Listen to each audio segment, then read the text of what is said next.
want Detroit sports talk done right? Yeah! If you want it, you got it. It's Detroit sports talk with attitude. It's the Knee Jerks with Eno and Big Al. Ladies and gentlemen, I'd like at this time to introduce to you one of the finest running backs in the United States of America, and our number one pick, Barry Sanders. Here's Isaiah. Let's see what we got. All the way up. Go! We might not be in your car or on your transistor radio, but we're bringing you the best of Detroit sports past, present, and future. It's time for the Knee Jerks with two guys who know Detroit sports. Here's Greg Eno and Al Beaton. 2021. That means it's time for, no, not an NBA playoff game. It is time for the Knee Jerks, Detroit sports talk of Eno and Big Al. I'm the Big Al Equation. Longtime Detroit-based podcaster, used to be blogger, Al Beaton. Joining me, as always, is the man who knows a lot of things about a lot of things. He's got a Rolodex as thick as George Costanza's wallet, and that would be Greg Eno of the Out of Bounds blog. Greg, what's up? Hey, Al. Good to see you. I am Greg Eno from Out of Bounds WordPress blog, as Al mentioned. You could catch me pretty much every Monday with that blog. And this past Monday, yesterday, as we record this, did a piece on the Dwayne Casey contract extension, which we will get into later on in this program. But yeah, every Monday, follow me on Twitter at Greg Eno and follow the Knee Jerks on Twitter at the Knee Jerks. We've got a very special treat. We hope you think of it that way. Today we're going to be talking with Eastern Michigan basketball coach Stan Heath, who was hired about a month or two ago to replace Rob Murphy, and he is brand spanking new. One of the first interviews I think he did with the media was with us, so we're happy to say that, and thanks to the folks at the SID department for making that happen at Eastern. We are going to, in full disclosure, we recorded this interview last week, May 11th. We're going to roll it in for you today for this episode of the Knee Jerks. Very good 35, 36 minutes. We chatted with Stan. Great guy, very personal. I think you're going to like him. It was a lot of fun. It really was. And if you're an Eastern Michigan basketball fan, long-suffering, I think you'll like what he has to say about the program and what he intends to do with it.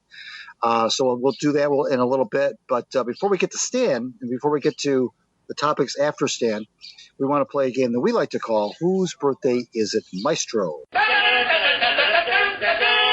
We baked you a birthday cake. If you get a tummy ache and you moan and groan and woe, don't forget we told you so. Happy birthday! Happy birthday! Everybody knows how we play this game by now. I give Al a clue or two or three of an individual whose birthday it is today in sports, and if Al can correctly guess that person within the first two clues, he'll receive a nice one-year supply of Absorbine Junior, which I know you can always use on those. The problem is I don't have any friends that wear jock straps anymore that we can smear it in.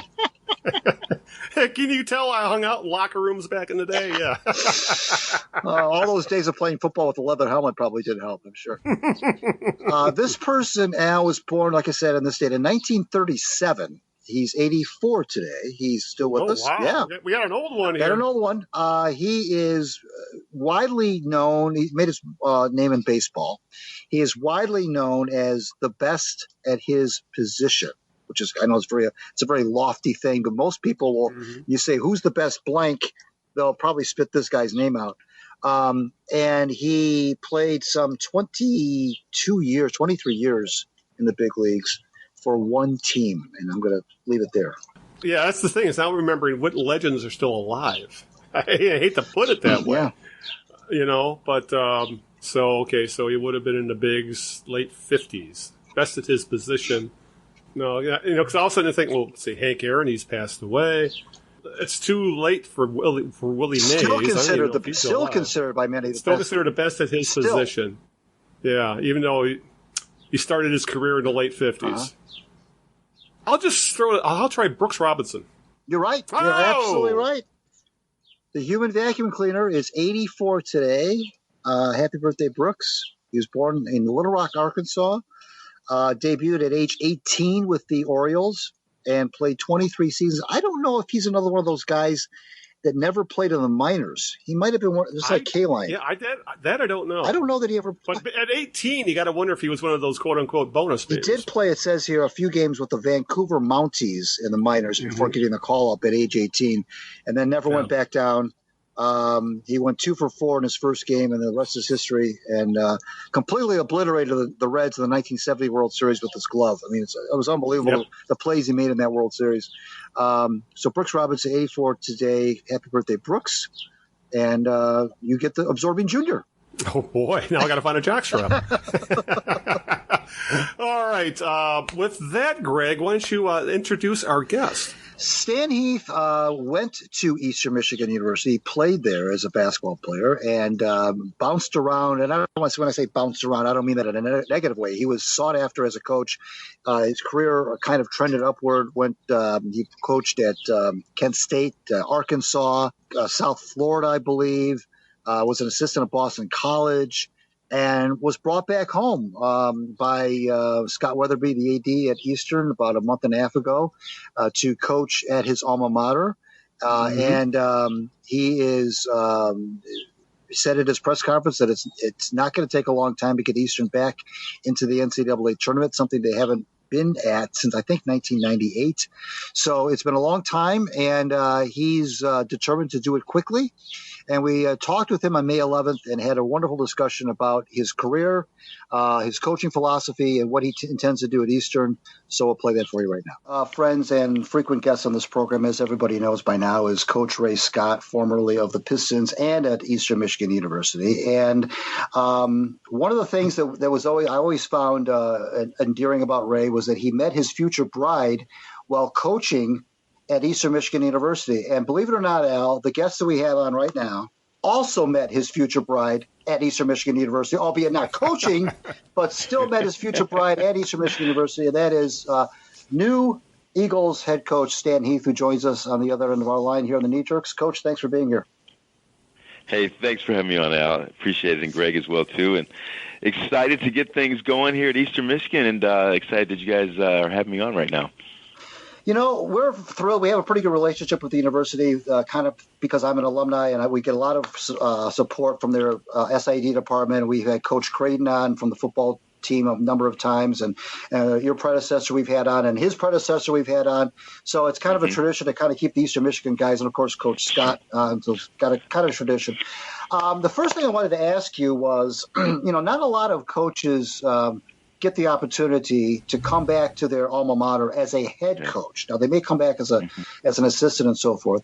And you've had so many different stops, which we'll talk about in a little bit. But how special was it to see this job open up, and then the realization that it might come true? And what was the impetus to apply for the job, I guess, besides just being an alumni? It's interesting. Believe it or not, Eastern Michigan has always been a place I always wanted to coach at as a head coach. And even 20 years ago, I was at Michigan State as an assistant, and I'll never forget, we won a national championship, and the Eastern Michigan job became available. And, I thought, man, this would be a great chance for me to get my first head coaching job. And at that particular time, it didn't work out, and I didn't get the job. And I ended up the following year becoming the head coach at Kent State. But it honestly, it really crushed my heart when I didn't get that chance to get that job. And I still remember that to this day. And then it's funny, things just work out. So, fast forward 20 years later, and the opportunity comes. And the timing just seemed right at this particular time. And for whatever reason, maybe I wasn't quite ready, or maybe the timing wasn't quite right. But things just seemed to line up at this particular time. I just finished coaching in the G League. I was my career was kind of heading towards being a full-time assistant coach in the NBA, and I was excited about that as well too. Looking forward to that. But at the same time, we just won the championship, and this job opened up, and I kept thinking to myself, going home, being at your school you played at. I had several of my teammates that would call me up, whether it was a Lewis Scott or a Vince Giles or Fred Cofield or different guys like that I played with, that we had talked about, bringing more of us back, getting more involved with Eastern Michigan in basketball, and at the same time restoring, some of the great seasons and great years that we had here, especially with Coach Brown, who I played for my last year and a half in college as well, too.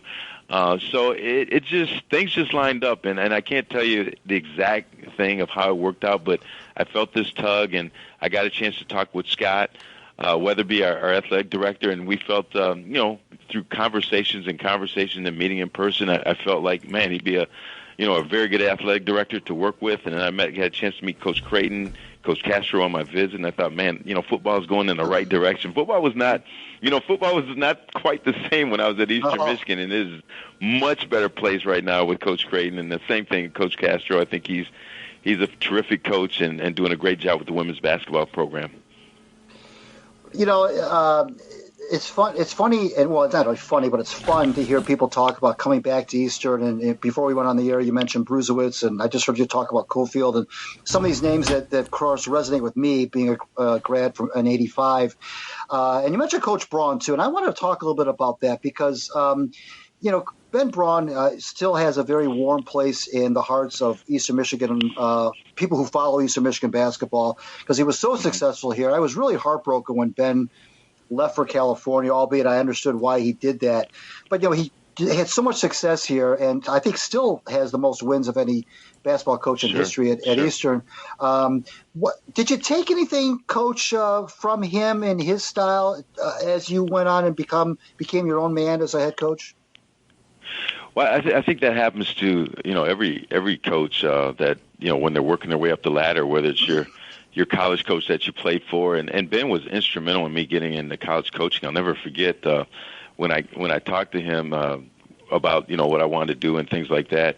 He actually mentioned he had a friend at Hillsdale College that had an opening, and he said, "Would you be interested?" And I said, "Yeah, I would. I'd like to get into coaching," because I'd worked like a lot of summer camps, so I kind of got this itch about coaching over the years. And so I went down, I interviewed, and they offered me the job, and it paid a nice $300 a month, and I was super excited. But Ben helped me get into coaching. But to answer your question, I think Ben had a great demeanor when it came to being the coach here at Eastern Michigan. I thought he connected really well with the players. He connected really well with just kind of the school itself and the community and all those different things. So, one of the things that he and I have even talked about, because we've talked throughout this process of me coming back here, and we've talked a lot before then because we used to see each other on the recruiting trail or different things like that. But, I think one of the things that I really want to do is find a way to connect with the community, getting the students back in the building, and I thought Ben was the best at that.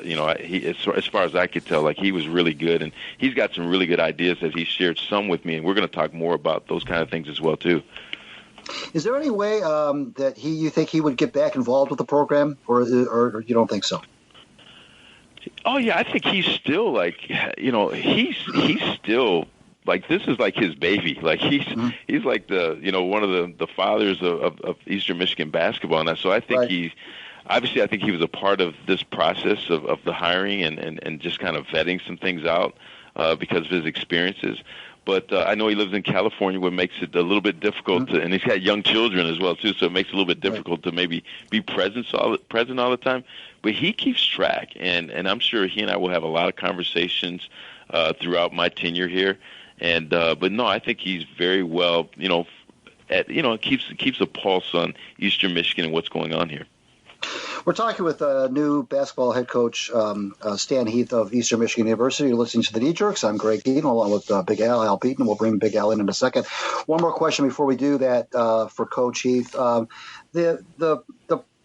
fascinated by your 1 year at Kent State. You mentioned that you won you were part of Tom Izzo's staff. We'll talk about Tom Izzo in a little while, but you were part of Tom's staff that won the national championship, of course, in 2000.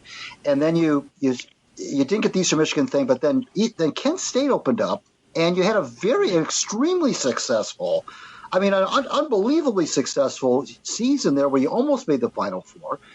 But you were only there for 1 year, and then you went to Arkansas. Kind of take us through.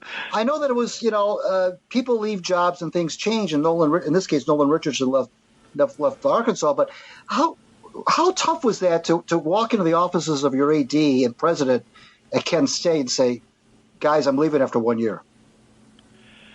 Oh, that was hard. Obviously it was my first head coaching job, and Lane Kennedy, the athletic director at Kent State at that time was just a phenomenal guy, like just a good person. And I remember we started off like 4-3, and there was high expectations with Kent because I had taken off a really good program.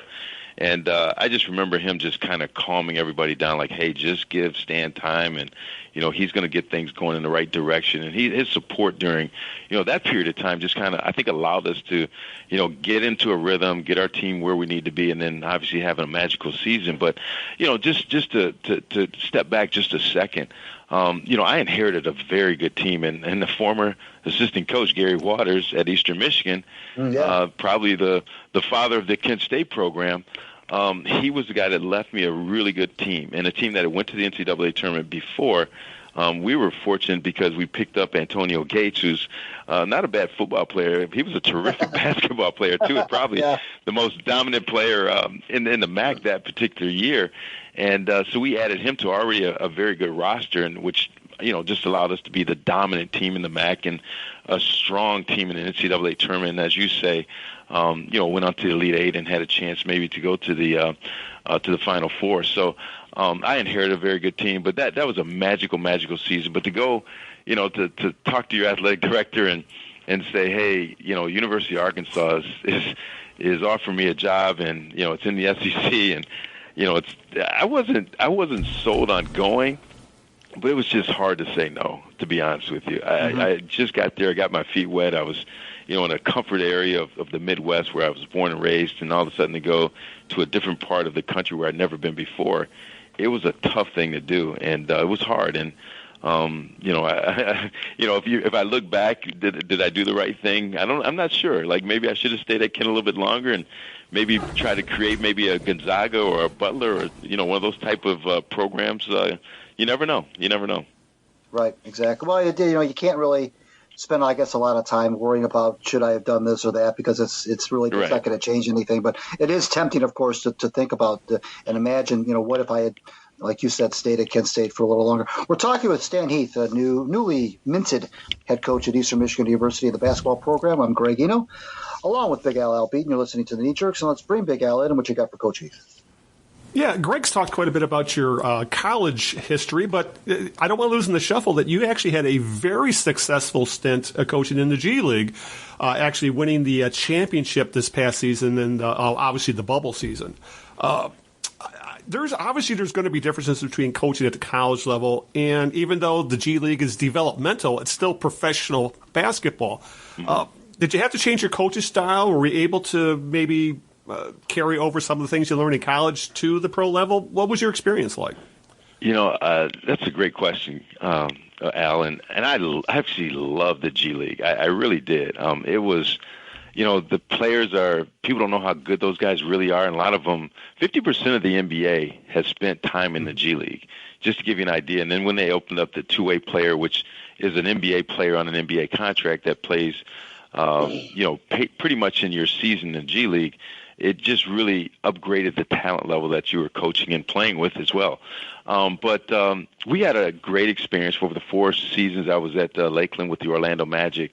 We had the winningest program in the league, and then obviously won the championship. And I really thought we would win it last year. I think last year was our better team. But had some great players. Emil Jefferson was one of the winningest players at Duke University. He was on our team, and so many other guys too. But I tell you what, I learned a lot. There was some adjustments coaching, going from college to the professional ranks, the speed of the game, the talent of the players. You learn right away that what you think is not a great shot in college actually is a really good shot for some of these professional players. They know how to make difficult shots and difficult plays. And then the emphasis at that particular time, which is kind of filtered now into college, with the emphasis a little bit more on the three-point shot, baskets at the rim, getting fouled, not as much emphasis on the mid-range shot. I still am okay with it, but I talked to my team about, kind of the ones we want to look at a little bit more.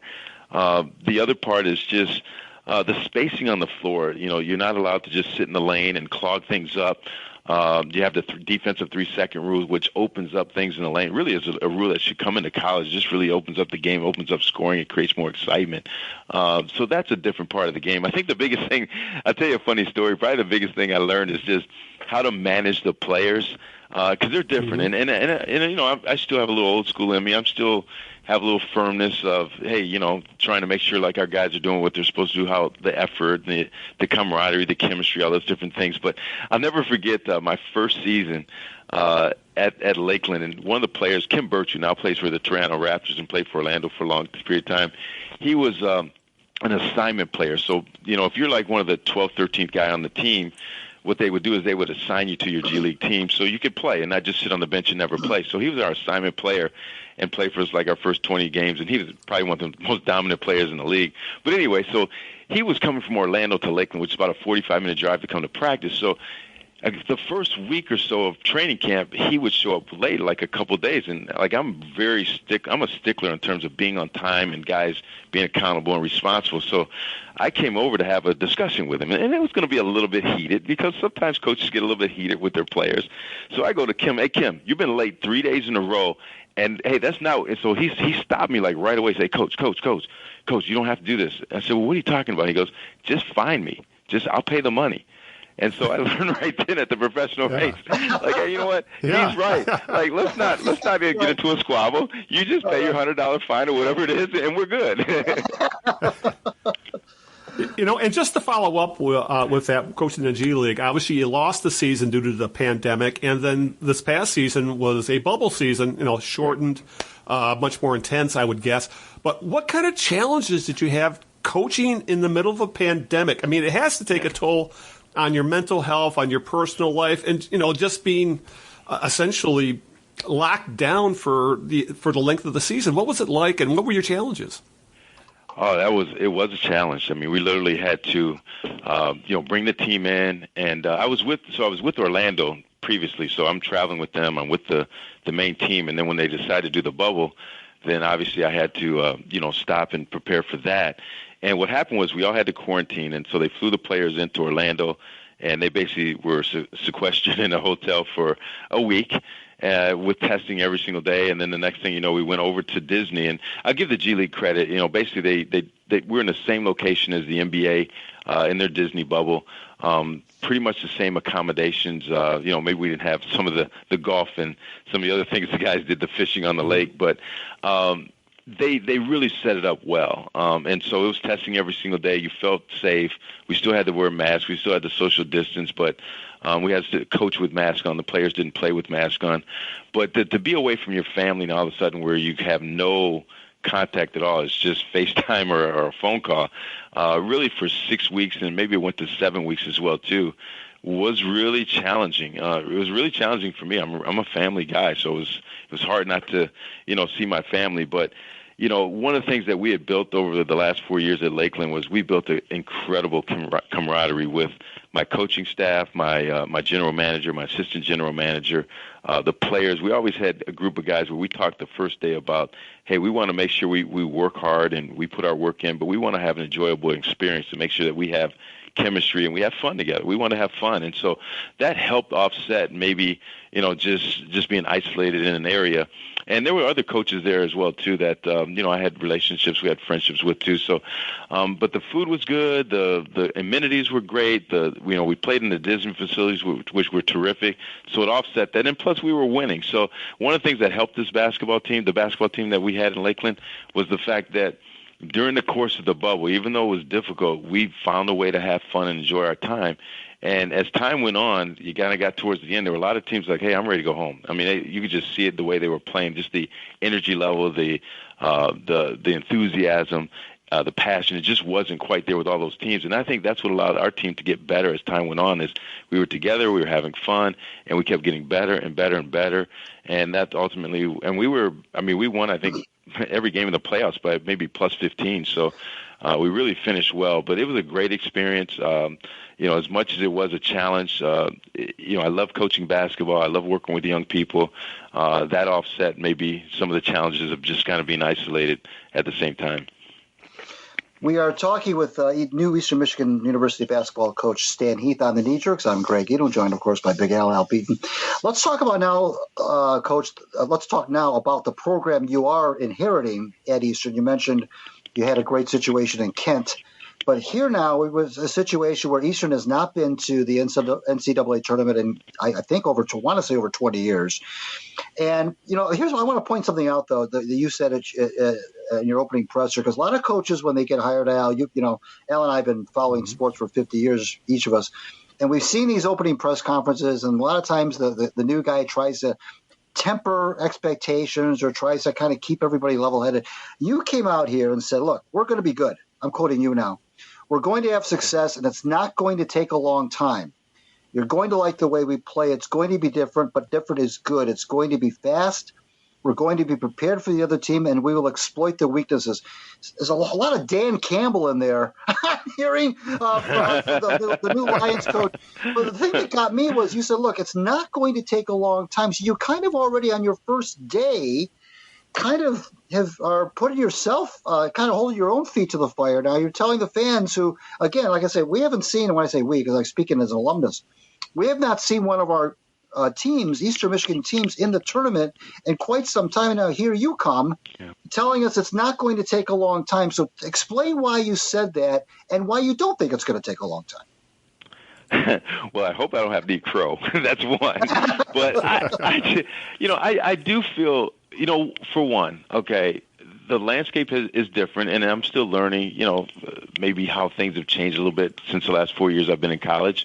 But, obviously the transfer market, the players available right away, even the younger, the high school kids that maybe normally would be recruited at a certain level, there's guys that are available maybe that wouldn't normally be available because everybody's in the transfer portal. So there's a lot of opportunity there. And at the same time, my experience for the last 4 years has been every year we put together a new roster. So it's not I don't look at that like, oh my goodness, how are we going to put together a roster? Like that's just something that has been very normal for me for the last 4 years. So I think between that, being able to put together a roster in a quicker amount of time, the fact that I feel like we're going to play a little bit different, that people are going to have to adjust to us. I think that we've already have a few pieces in place, I think, that give us a chance. And I've always felt, and I think everybody feels this way, like, why can't Eastern be great? It's been great in the past. It's in a great location. We have terrific facilities. Why can't Eastern be great? So I look at that and say, why can't we do this in a short amount of time? Like, why can't we put together a roster? Hopefully it's 1 year, but maybe 2, maybe 3. Why can't we do that? And every team that I've coached, by year 3, we've been in postseason. Actually, Arkansas, we could have went to postseason, but a long story short, we declined going to the NIT. And then at the same time, year 4 and 5 have been NCAA tournament type teams. So I think this team can be on a faster projection, believe it or not, because of the things I just talked about. And so, hey, I might eat crow. I don't think so, but I feel very comfortable in myself, very comfortable in what the program I have to get us there in a short amount of time. The thing, too, Coach, is that you have this conference, which I think to me has always been kind of an underrated conference when it comes to even football, frankly, but especially basketball. It kind of flies under the radar. What about when you recruit your players and you look at the conference and you look at the university, what do you say, or what do you plan to say to get these kids excited about Eastern Michigan and playing in the MAC? Well, I think the first thing is you're right. I think it's a very underrated conference, and I think one of the things that you have to talk to the guys about is maybe the history of how good the conference is, some of the players that have gone through here, some of the players that have gone through Eastern Michigan, but also I think you got to look at what Eastern Michigan's capabilities are, like what's possible here. And when I say that, I talk to a young man and say, hey, look, here's some academic advantages, some things that maybe you'd be interested in. And you find out like a lot of guys are interested in business, they're interested in sports administration, they're interested in education, which are all very strong suits for Eastern Michigan. Then you look at, okay, hey, if you're local, like most of the talent level around the state is Eastern's almost centrally located to get between a half hour, an hour, 2 hours to all the hot spots in the state, just about.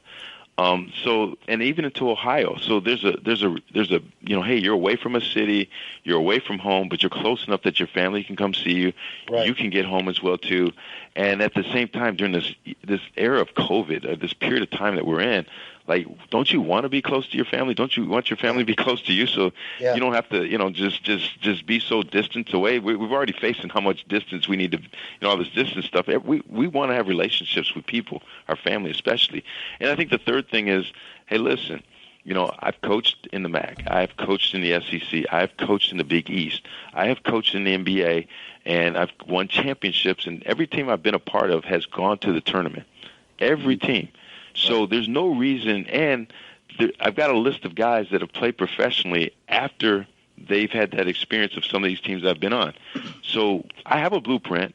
I'm not saying it's perfect. I'm not saying it's automatic for every guy that comes here, but there are guys that have gone through this at different levels that have all gone on and had professional careers, some basketball, some in life, but have done very, very well. So I think I can show them a vision, a plan of success that their parents, their coaches, people that are close to them, including themselves, can look at and say, hey, you know what?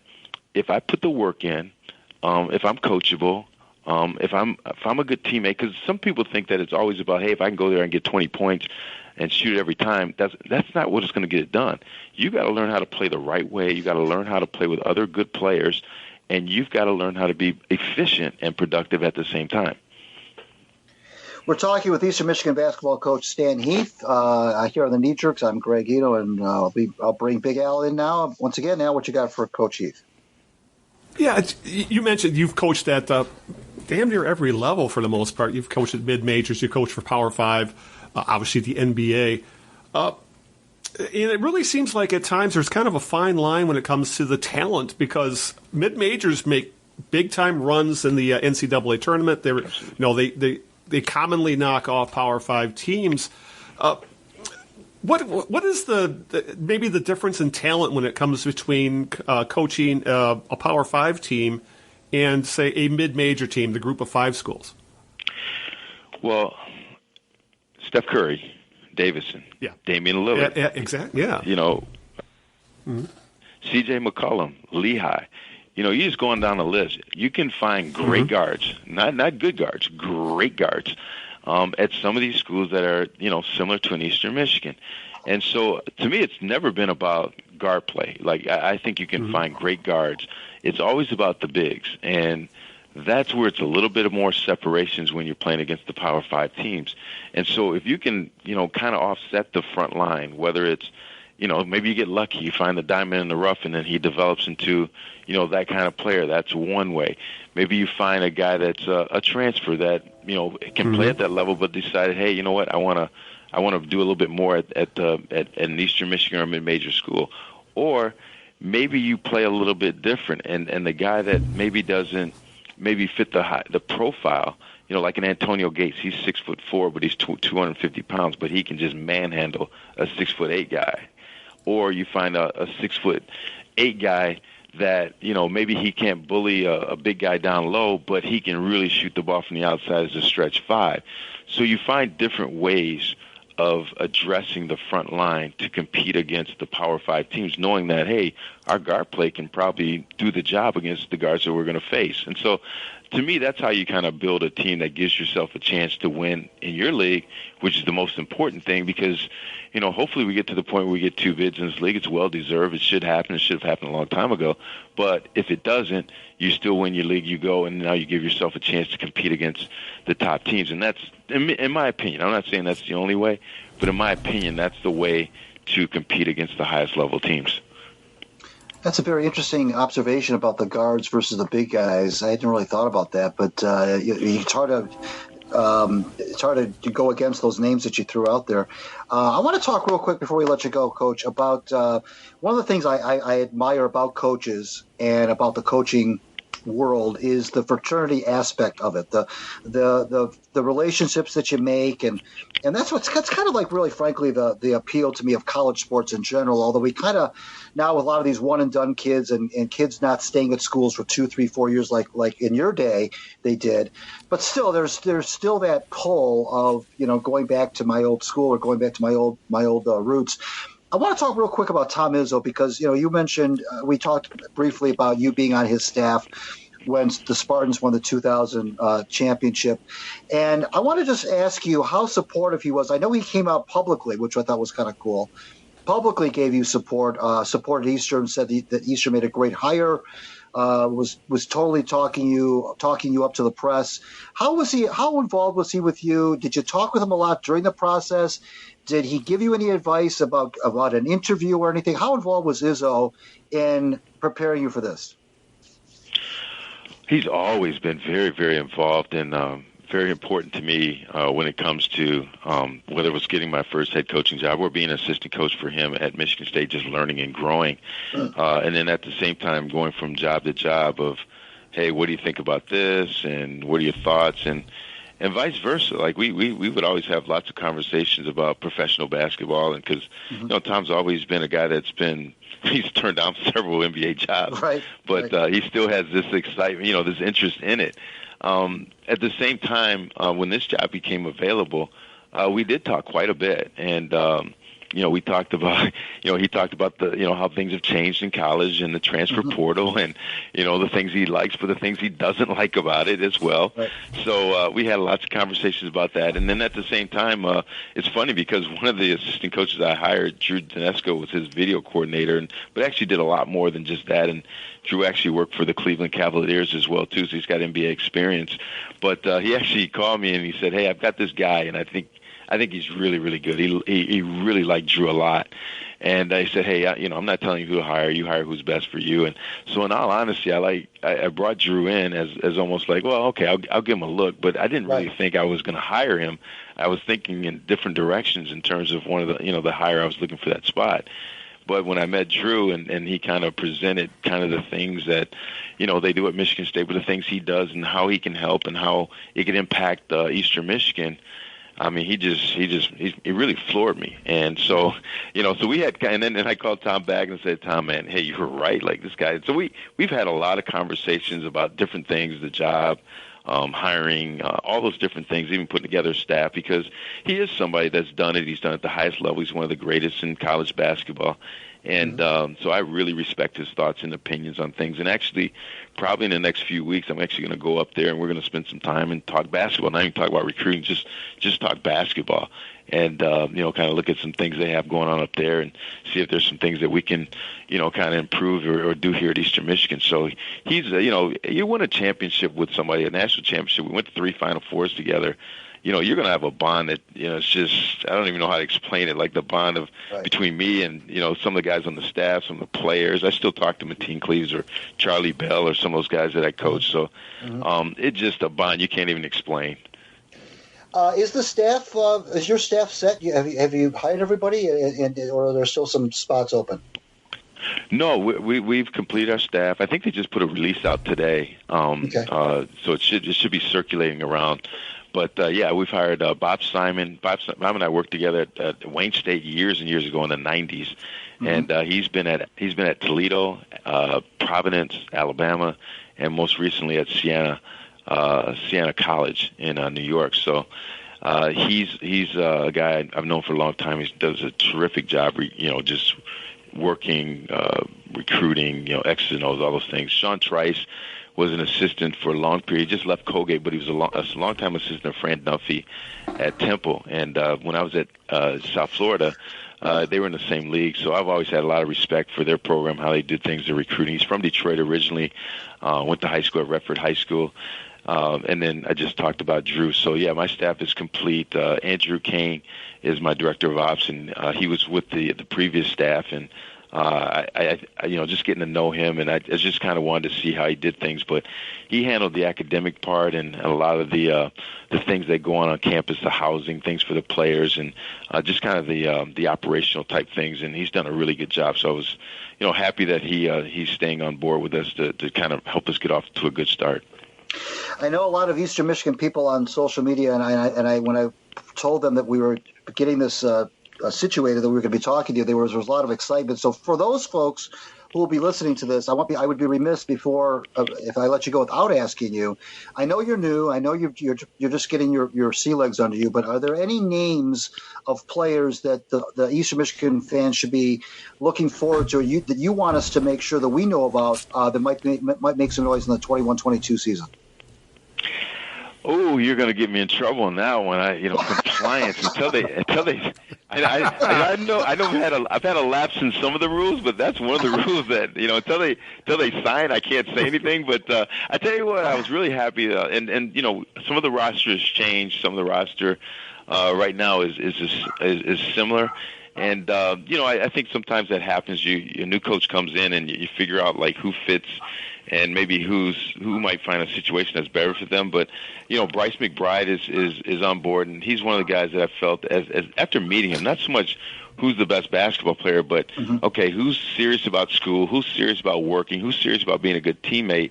And some of the other guys as well too. But I was really pleased that Bryce is one of the guys that is with us and coming back, and same with some of the other guys, Darian Spotsville and DJ, as well as Axel. So I think we're off to a good start. We have 3 commitments. I think you can look those up and see what those guys are. I'm excited about them. I think those guys can help us in a lot of different ways. But I'm sorry to be politically correct, but I don't want to get myself in trouble. No, I understand that. Believe me, especially a month into the job, the last thing you want to do is ruffle those kind of feathers. Yeah, before we let you go, Big Al, do you have anything for Coach Heath before we let him go? Just maybe a quick question about can you give us an idea how you want to play this coming season? Sure, what you want to bring to the to Eastern basketball? Sure. Well, I think with any coach, I think you always have to look at your personnel and play to your strengths. So let me just preface everything that way. But we will play an NBA style, and one of the things we'll try to do right away is be an aggressive offensive team, a team that puts pressure on you right away. So we're looking at what we call quick strike, getting the ball, off rebounds, off made shots, and trying to, create some pace and looking at throwing the ball ahead or, getting into early, pick and roll situations where we bring 2 to the ball. We'll play with a lot, good spacing, movement away from the basketball. We try to really emphasize not holding the ball very much, so we get movement, we get touches, we get spacing, and we want to be a team that has some things. So if in other words, if we have matchups that we like to exploit some of the matchups. It doesn't mean you get it and you score it every time, but if you bring 2 to the ball, you draw help, you make the next play, and just make the game simple for each other. So I don't like guys that turn the ball over a whole lot. I don't like guys that are selfish. So we should see good team play, and we should be a good rebounding team. That's always one of the things that from our Michigan State days we want to emphasize: rebounding, offensive and defensive rebound. But I know you guys like, we're going to play man-to-man, and we're going to be a team that puts pressure on the ball. Sometimes we'll extend a little bit, but we want to be a really good defensive team. We'll hang our hats that way. All of our teams, my teams have always been very good defensively, and it's going to be a team thing. We're going to play a defense that is really more ball dominant than anything else. Wherever the ball is, that's where we're going to be putting our emphasis in and helping one another and then finishing things up with rebounding. Well, speaking as an alumnus, I will say let's make March fun again around Ypsilanti. How about that? Yeah, I like that. Okay. Good one. Looking forward to it. Coach, would you come back on next season and we can catch up again? Absolutely. No, yeah, absolutely. You guys tell me what's a good time, and I would love to be back on. Super. Thanks for doing this. That's Eastern Michigan basketball coach Stan Heath here on the Knee Jerks. Coach, we wish you the best of success there. We have a great relationship with the university, so tell Steiner and those folks over there we appreciate it. Mary Gase here for putting you on the show here, and let's talk soon, and good luck. Sounds good. Thanks, Al. Coach. Thanks, Greg. And we're back. I hope you enjoyed the interview with Stan Heath. Greg, what are your thoughts? He is the thing I noticed about him when we talked to him is he just seems like a regular guy. I know it sounds cliche-ish, but you and I have talked a lot about coach speak and how guys would kind of devolve in that coach speak. But he did a little bit. He's a coach. He's going to. But he Right. just struck me as soon as we got on the phone with him last week, and as soon as we introduced ourselves, I felt like he was just this regular guy, just some guy that was just happy to, no pretentiousness about him at all. He didn't, no diva at all. Just a guy who's just trying to make his way at Eastern and retool a program. Nothing, he was just a guy I'd like to sit down and have a beer with. He was really, so I think that kind of showed through in the interview. What did you think? Yeah. It very much reminded me of when we talked with Greg Campy of Oakland University, who was another very friendly, very open, was willing to talk about pretty much anything and everything. Right. And, I really enjoyed the discussion. And especially, I didn't really realize till I started doing the research about how traveled he was. But then again, I guess I shouldn't be surprised. I mean, that comes with the territory when you're coaching at that level. But no, it's something how I think people don't realize he was the G League Coach of the Year. Right. And so, it's not like Eastern is getting a true retread. And Stan Heath. This is a guy who was highly thought of in NBA circles.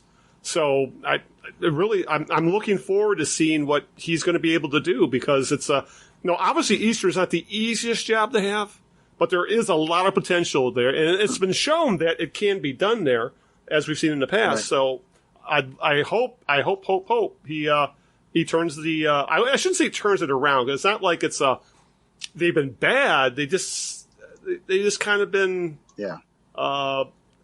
middle of the pack, I guess is the best way, and there is potential there for them to actually make some noise in the MAC. Right. All right. With that, Greg, since we don't have to do another birthday question because I am so smart, why don't we get on to talking about the news of the week, and that would be, well, we got to start with I guess we consider the most breaking of the news. It happened actually today, a few hours before we started recording here.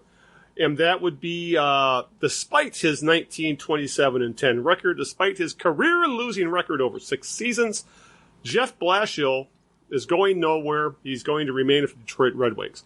There was a long radio silence from Steve Yzerman in the Wings, Greg.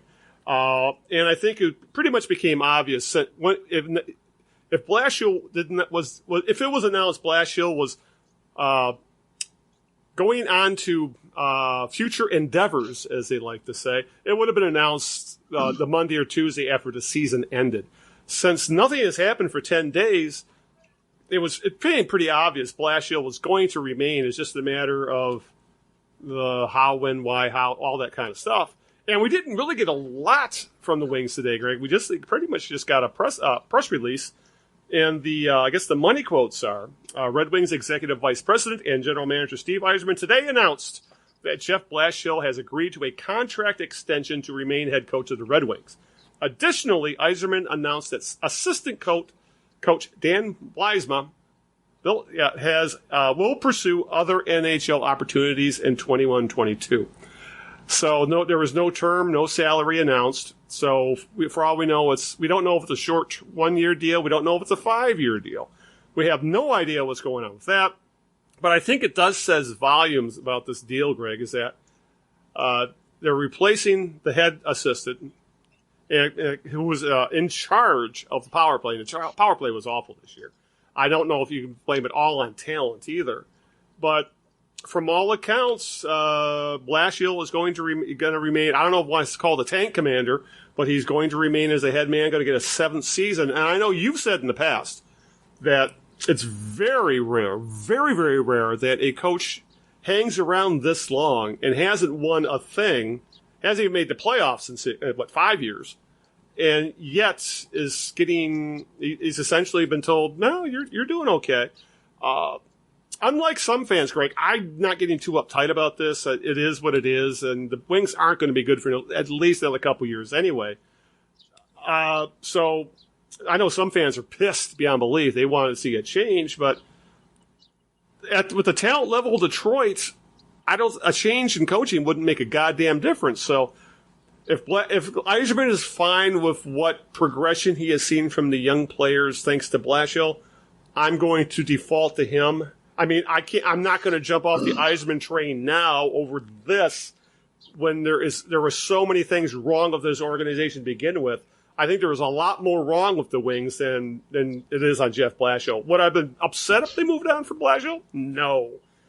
Am I upset that they're keeping him? It doesn't bother me either way because the Wings are not going to be a good team anyway. So where do you fall on the Jeff Blashill conundrum? I'm kind of like you. We've talked about Jeff's fate for a few different occasions this year as we led up to this, and we both kind of have maintained the same kind of neutrality. The thing though that that was kind of eye opening to me when I read the story today. Were the numbers, the sheer numbers? You mentioned the record got a little bit better. I think they were basically 15-15 after the first couple weeks of the season. But if you looked at like some of the key metrics, goals for, goals against, as they say in Canada, goals against, Yes. the power, the penalty kill, all improved immensely from last year, which makes sense because the record improved. Obviously, you mentioned the power play. Bielsma is the scapegoat there. They had, I think, like 11.7%, which I've never seen a NHL team have that kind of percentage. But so, I can see why Bielsma would be. He was the last year of his contract as well. I can see why they would, maybe want to go in a different direction with the power play. But those metrics that I read was like, well, wow, that's, I guess you could make a case that the team did indeed did go in the right direction. If you go by those kinds of numbers, I know we've talked the negative to Blashill. We've both said is that I think you called it Blashill fatigue. But that's mainly from the fans. I said that I didn't see a lot of players coming out in support of Blashill. Of course, that doesn't necessarily mean that they don't support him. But like you said, if Steve Yzerman thinks that he's got the guys playing hard, Jakub Vrana, who came over from Washington, played very well. And how much of that you can attribute that to Blashill, I don't know. But there's some guys that took a step backwards. Dylan Larkin, maybe the captaincy, maybe that was a lot of pressure to put on him, and he's kind of trying to figure that out before he got hurt. I don't know. Right. But the bottom line is, like you said, they're not going anywhere anyway in terms of making a drastic run for the cup. So. And but here's the other thing, Al. We also don't know what the length of the extension was. It was never said that I saw how many years he got. It just said he was signed to an extension. It didn't say if it was 1 year or if it was 2 years. But the fact that they didn't even say how many years it was gives me the impression that it's probably not very long, maybe 1 or 2 years. So, but that was conspicuous by its absence, that they didn't release what the term was. I thought that was kind of strange, but I know the fans won't like it. I've already read on the comments on the article, a lot of negativity, but there's also a lot of folks that are like, hey, hold on, the team's not good anyway. He's and like you said, you're not going to jump off the Yzerman bandwagon. You're not going to die on this hill. You're not going to die on the Jeff Blashill hill. There's so many other things to worry about, but I would say that it's like any other coaching job. You're on the clock, and I'm sure Blashill understands now that this is another phase now where these numbers that are getting better have to continue to get better, or he won't be around. Yeah. Yeah, it's interesting that this is also a second extension. He received one in April 2019. Right. Essentially before Yzerman arrived. So obviously Yzerman inherited Blashill. At the time, he was more than happy to keep him. He essentially endorsed him. So I guess this is doubling down on that endorsement. But I think one thing we do have to keep in mind, and I remember bringing this up when we talked about this a month or so ago, and that is we have to remember, I think, a big reason the Wings may be bringing him back, at least from ownership's view, is that he's cheap. He is one of the lower paid coaches in the league at, I just looked it up, $1.6 million.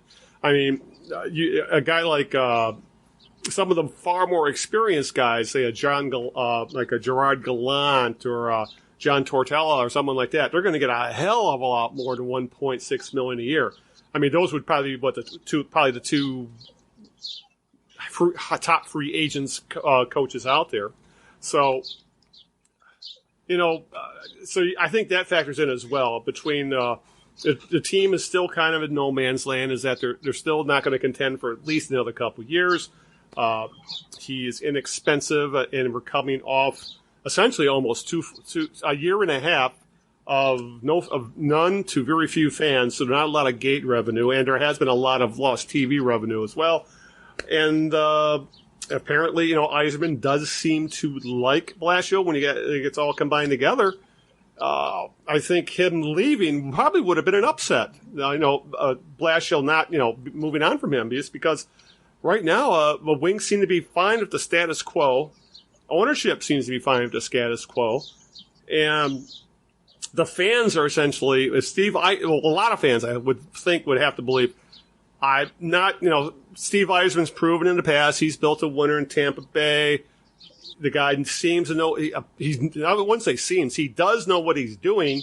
And if he thinks Blashill is the best choice for this team at this point, all factors considered, obviously coaching, talent, salary, everything combined, then I'll ride with it for another year. But you're right, it says volumes, Greg, that we don't know the term.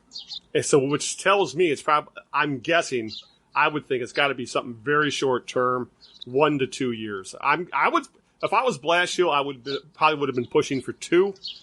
I don't know if he's going to get it, but I wonder if we're going to find out that he's going to enter next season as a lame duck. In a lot of ways, he might still be, because even a 2-year deal is not a lot of security. It wouldn't be that much to pay him off to go away. They might have gone 2, only because if they chose to down the line buy him out, it wouldn't be, like you said, it wouldn't be that much money. It's not like you're paying a guy $4 or $5 million. So if they went 2 years today and decided after next season that it was time to make a move, well, you're only paying $1.6 million for the guy to go away. It's not like a big. And so you make a good point about the financial aspect of this, especially coming off of a COVID season where there weren't a lot of fans, and you didn't get the concession money and the tickets sales that you would normally get. So that figures into it as well. You mentioned Tortorella. I was really excited for about 5 minutes when I found out that Tortorella was not going to be coming back to Columbus, because I've long admired him. I've always thought that he'd be a great. Detroit would love him. The fans. He's entertaining as all hell. Would love that guy. Yep. But I can also see where that would be a little bit of a reach. It's probably just not the right time. And Torts has been around a little bit. Sometimes that can give you pause. But he doesn't seem like a guy who would fit in on a building team. I don't think he'd fit in on a building. Right. Well, and you saw what happened in Columbus. As soon as they had any sort of a bump in the road, and this is the first time Columbus has been bad in a while, he's gone. I think it was a mutual decision between Torts and Blue Jacket ownership management that it just it wasn't going to be a good fit, because they are going into it. They are nosediving now, and like you said, Torts' MO has been to go to teams that are ready to win. That's been, if you look at his career, that's what he's done. He's gone to these different teams that have all been ready to win, and he's won. Yeah. I mean, he's won a Stanley Cup. He's gone deep into playoffs. So there's something to be said for some guys who are just that kind of a guy. And to your point, it probably wouldn't be a good fit for him here. Not because he wouldn't work well with Yzerman or anything like that, but I don't think Torts is the kind of guy that wants to coach a team like this. I think he was at the Rangers. He was with of course, the Lightning. He was with Vancouver. All those teams were good when he was there. And even Columbus too. So I don't think he's ready to, he's the kind of guy that just, I don't think that that's in his DNA to go through rebuilds. And plus he's not getting any younger. I think if he's not 60, he's darn close to it. Not that that's ancient, but you start to get past 60 in the professional coaching ranks, and it just becomes a little bit more of a drag. I can see him on television though. I can see him in those intermission shows on TV. I could see him going head to head with Milbury or somebody like that on television. Oh yeah, you got to think now with the contract changing, and both Turner and ESPN are hiring like crazy for the NHL coverage. Yeah, I'd love to see him on go off during a intermission coverage. It would be entertaining as all hell. He sure as hell would be better than Mike freaking Milbury. That's for damn sure. Anyway, we digress as we go off on the sports digression there. But, it's between that, it's not really – I think that's – when you talk about, well, he wouldn't fit here, it makes a lot of sense. Right now, what coach would really want to take over the Red Wings right now? Yeah. I mean, they aren't this – the next guy you get would essentially be what the Tigers did with Ron Gardenhire. You know, he'd just be a short-term stopgap that I think that the Wings would then be looking for the guy, like maybe 3 years down the road. So rather than do that, just ride with what we got in Jeff Blashill, who was still a relatively young man. I think he's only 47.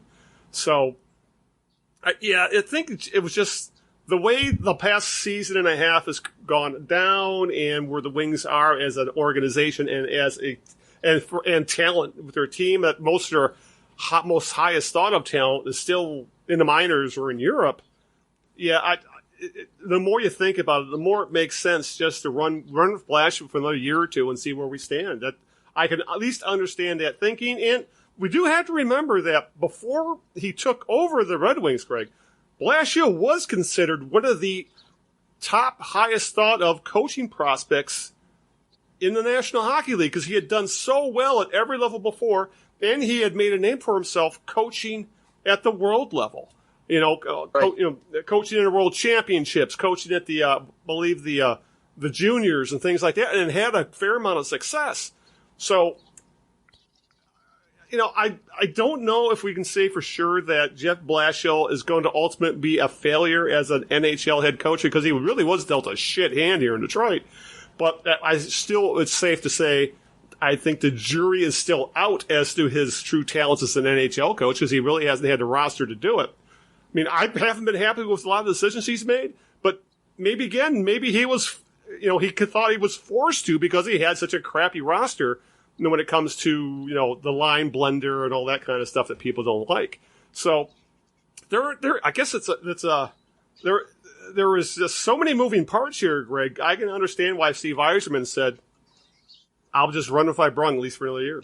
Yep. And, this is the Wings are moving into the phase of the rebuild now where it's getting a little bit more you got to put some of that we're rebuilding from the ground up stuff behind you. Now it's time to take some steps. It's time to see if Joe Veleno and some of these other kids, if Cholowski was a draft bust, if Larkin can up his game. There are a lot of players that, Ronick and, I could go Zadina, I could go on and on and on, who just are at that crucial point now where you don't really know which direction they're going to go in. Yep. And I guess, are they a building block or going to just be another guy? Right. Right. And I think that Yzerman may be, you mentioned a few minutes ago about what coach would want to come here, but Yzerman may just be being a little bit skittish because those kids I just mentioned, and there's a bunch of them beyond that, that are in that category, that maybe Yzerman doesn't feel that bringing a new guy in right now would necessarily be a good thing for those players' development, and that they don't need to hear another voice. I know that's one of the things I had said was that maybe the players just need to hear a new voice. That was the argument to get rid of Blashill. Right. But the flip side is true too. Maybe they don't need to hear a new voice. Maybe they still need to hear it from a guy that they've kind of grown up with. And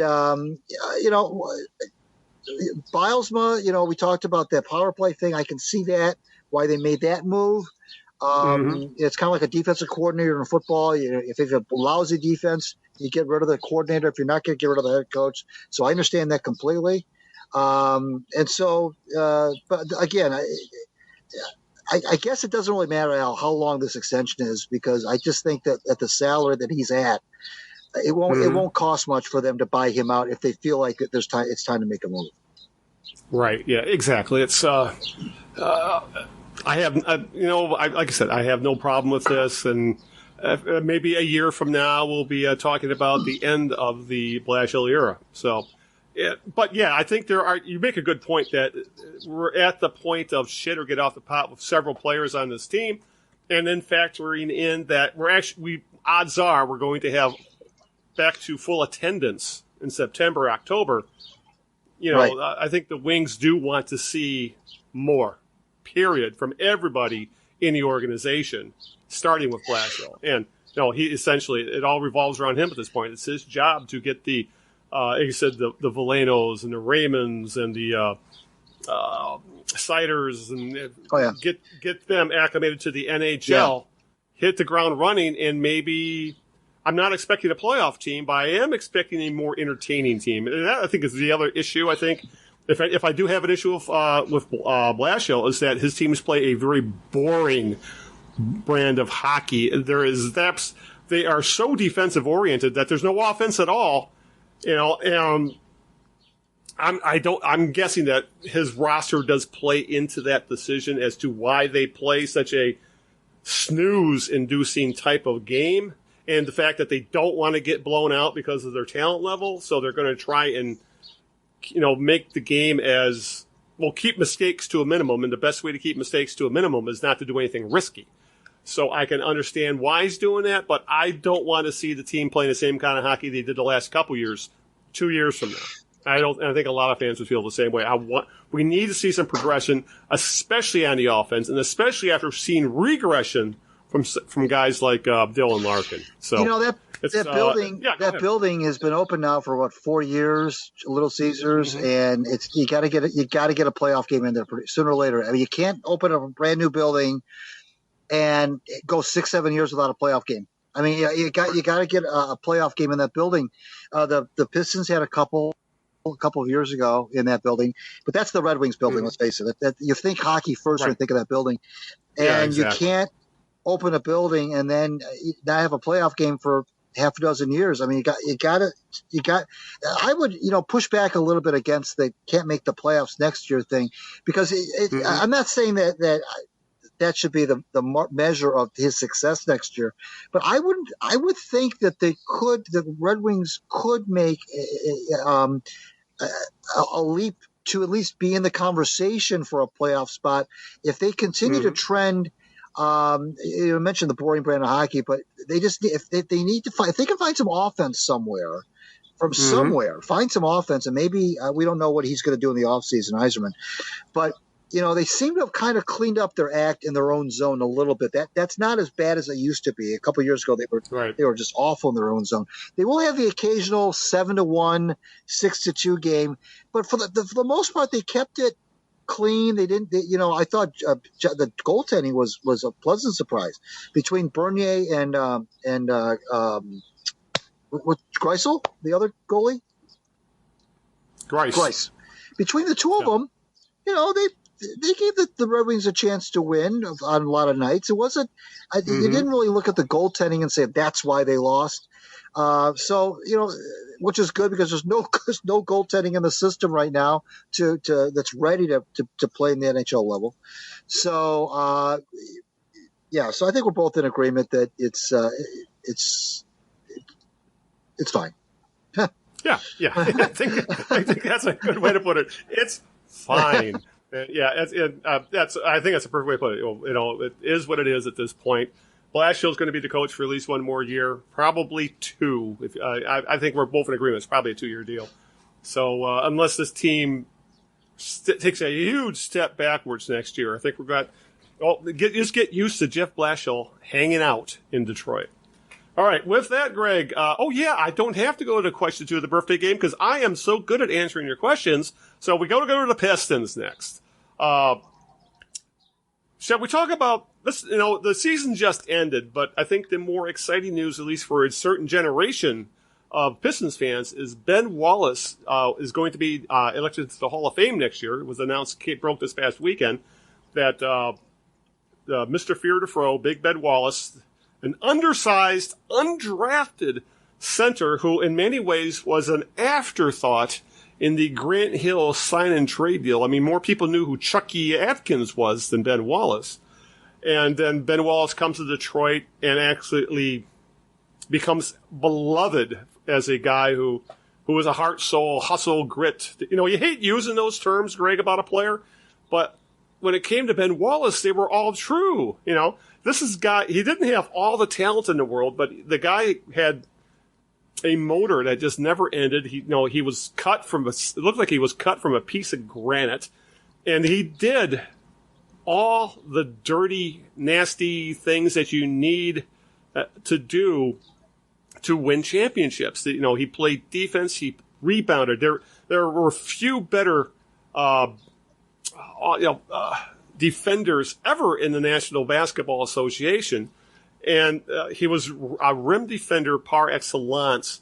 And even though he only averaged a hair over 5 points per game, there are very few players who could take over a game like Ben Wallace, and he did it on the defensive end and on the boards, which I think says volumes about his talent. Because, you know, there's a very young generation, Greg, of NBA fans that go, how do you make the Hall of Fame when you only average 5 points a game? And if you say that in regard to Ben Wallace, that tells me one thing. You never watched him play, specifically in his prime, because he was in his prime in that, those 5-6 seasons in Detroit, where he was absolutely electric.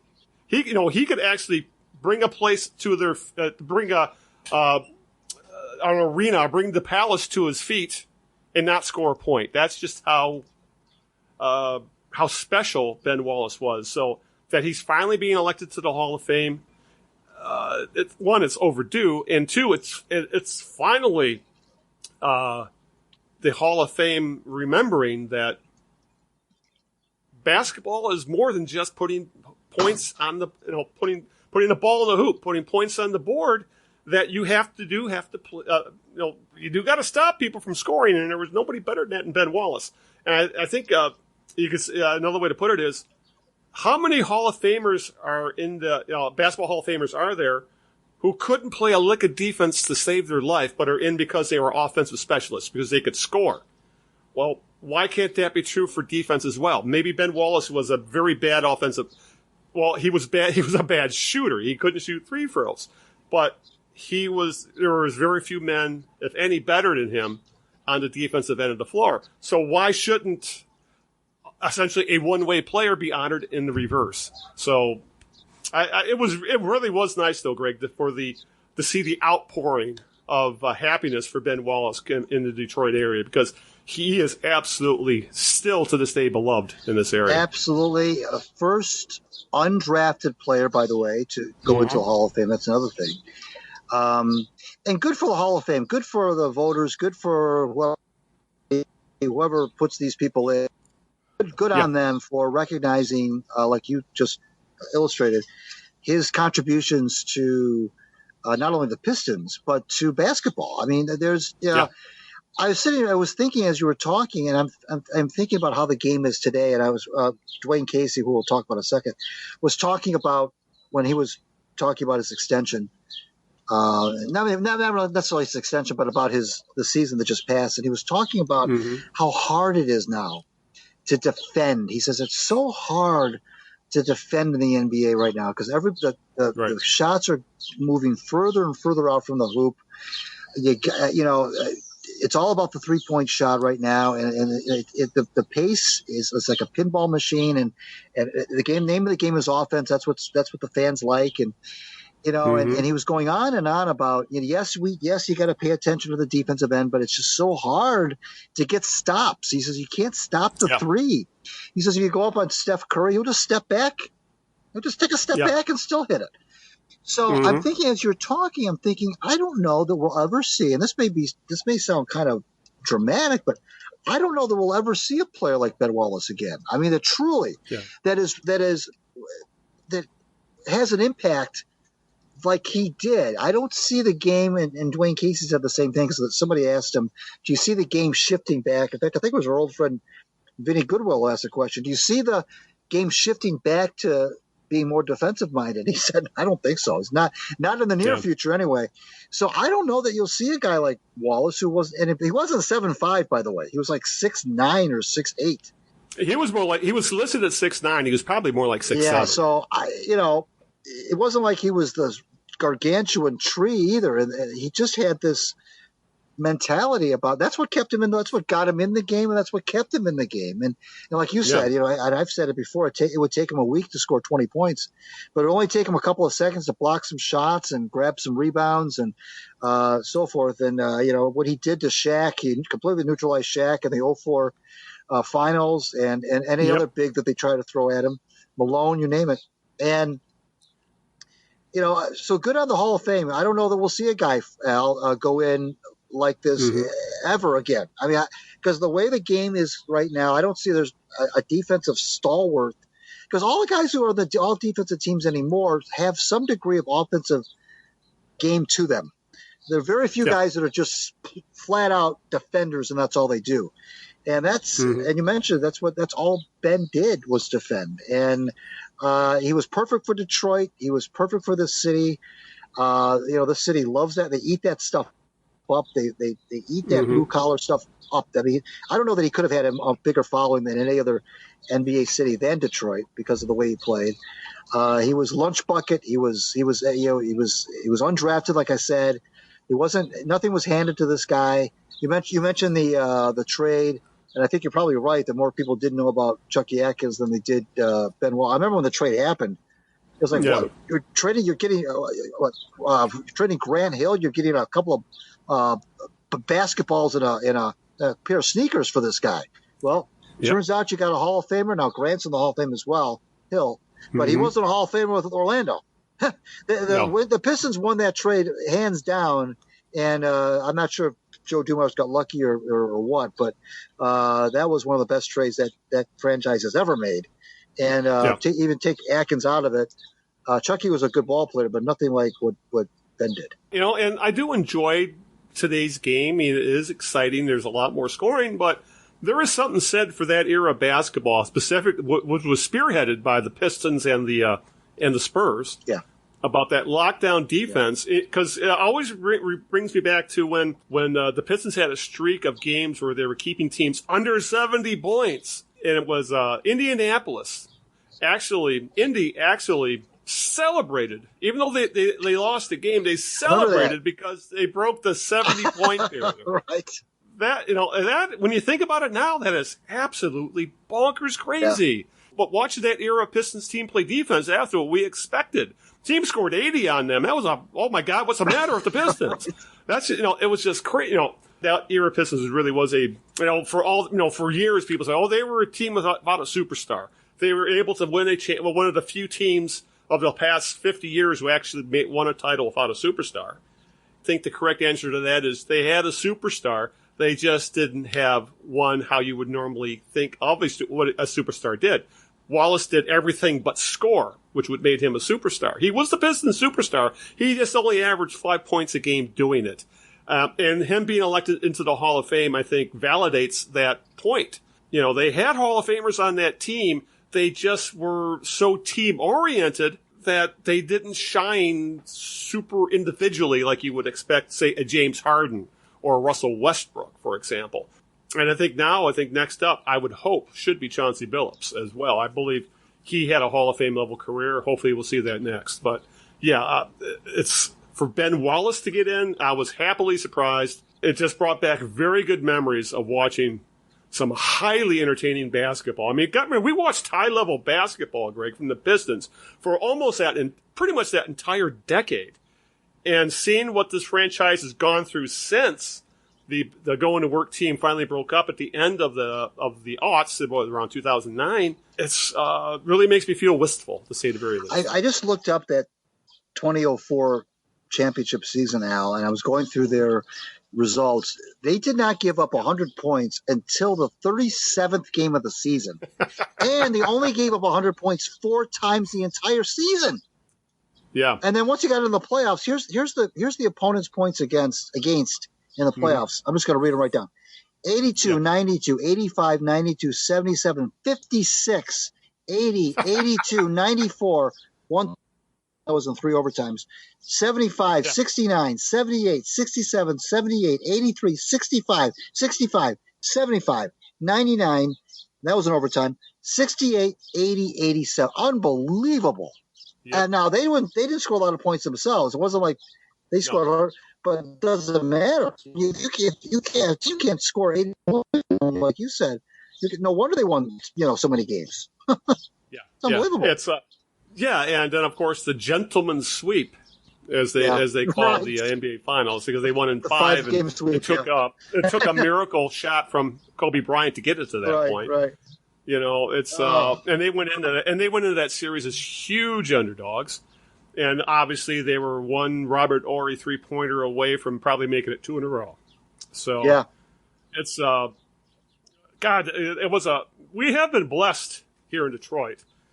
We've had long stretches of awful basketball, but the 80s were fun as hell, and the aughts were fun as hell. Yep. And a lot of franchises don't have approximately a 20-year period. No, it was broken up by a decade of such fun, entertaining basketball, high-level basketball featuring Hall of Fame level players. With a couple of franchises at those periods were considered the model franchises of the league. I mean, they were especially the aughts Pistons. People looked at it and says, that's how you want to build a team, because they proved you can do it without having to break the bank on one megawatt superstar free agent, that sort of thing. Even though it was proven they really were an anomaly, it was almost impossible to replicate what they did in Detroit. But, it's, I guess I should add one more thing about, since we're talking about that team, that going to work group, is that they also they did have another guy with superstar talent, even if he didn't always, prove to be I think it proved that he was too unselfish of a player, and that would be Rasheed Wallace. If Rasheed Wallace had Russell Westbrook's me first mentality, Sheed would have been, an all-world player, but he was so unselfish that he did not want to be the spotlight on the court, except when he lost his temper. That's why he really fit in so well with the Pistons, because it was really a team built around guys who felt the same way. There was a lot of uber-talented ball players who were, I think for a lot of people thought, they were a bunch of a haul of very good guys, when in reality there was probably 2 or 3 Hall of Fame level talents on that team. It's just that the way the team was set up to play, they didn't always get to show those kind of skills. They were the perfect example of the sum was greater than the parts. They just were, and I was, it wasn't just 04. I mean, they were very good in 05. You mentioned they almost won it. They were outstanding in 06. I think in 06 they were 35-5 to start the season. Yeah. They ended up winning 64 games that year. They, I think, at one point had all 5 guys or 4 of the 5 guys on the All-Star team on the court at the same time. I mean, they were, Flip Saunders came in 6 consecutive Eastern Conference Finals. Flip Saunders came in and just picked up where Larry Brown left off, and those teams that Flip coach could have, were very good as well. They just couldn't quite get over the hump, But I'll never forget the 05 team going into Miami in the Eastern Conference Finals in a Game 7 and winning. And I also will never forget them going to San Antonio in Game 6, down 3-2, and winning that game to force the Game 7. They had a lot of gutsy wins. That team did. What year was it when Tracy McGrady said the series was over? Oh, yeah, that was 03, I think. Was that 03? Yeah, the first round. Yeah. And where they were up, was it like 2-0, 3-0? 3-1. Yeah, and he's this series is over, and the Pistons stormed back. Yeah. Oh my God, those teams were so much fun. Yeah. And people, they would watch. How could you watch such a team score 60 points in a game? Is well, if you're a fan of the Pistons, you'd love that. Yeah. Well, yeah. Yeah. All right. Now we got to move forward a few years to the Pistons of the current era. And the tank worked, Greg. That's now up to nothing but the ping pong balls. Pistons finished the season 20-52, second worst record in the NBA, which guarantees them the best odds, along with Orlando and Houston, of landing the top pick in the 2021 draft, which is probably going to be Cade Cunningham. They can fall no lower than 6th, have approximately, I think it's around a 50% chance total of having a top 3 pick. But if you look at the odds, the highest odds is of getting the 5th pick. I think that's like 24%. It's we went on the last podcast. We really went off about how much we hate draft lotteries and they suck and they're awful and everything else. But regardless, the Pistons did what they had to do, Greg, is that they managed to get themselves in the position, anyway, to possibly get a top elite talent that they can build the entire team around, the franchise around in this draft. They did what they had to do. Now we'll see if the ping pong balls fall their way. And I guess in a way of thanking him for his service, head coach Dwayne Casey, as you alluded to earlier, signed a 1-year contract extension with the Pistons, which will take him through the 2023-2024 season, which I am also completely fine with because I have no complaints with what Dwayne Casey did with the Pistons team this year. He did a damn good job of keeping the team entertaining, and there was very few nights where the Pistons didn't show up and play hard. I mean, and that's everything about the coaching. So, and that's also, I think, a way of keeping some continuity with the Pistons, Greg, because that's probably going to be his last contract. He'll be, I think, 67 or 68 at the end of that deal. He'll probably segue into a front office position, and he has earned it. And I will say that Casey earned that contract extension as well. But Team Tank, if this is what you were rooting for, and I think the NBA has forced it with the way the league is set up now. This was the best possible scenario for the Pistons fans. I hate to say it, but it's true. This was the piece that I wrote yesterday. I thought it makes all the sense in the world. Very few times can a guy win 20 games and be extended, but that's because of the situation. The Pistons have finally, to me, committed now to the rebuild. The first sign of it was when they dumped, the contracts of Derrick Rose and Blake Griffin, obviously. But now this really cements it for me that they're full on rebuild now. Casey's got 3 more years essentially to take this situation and mold it and you don't have that kind of luck. A lot of coaches, I wrote this in the piece too, a lot of coaches in the NBA are probably very jealous of Dwayne Casey. You don't get that to be in that situation very often where you've got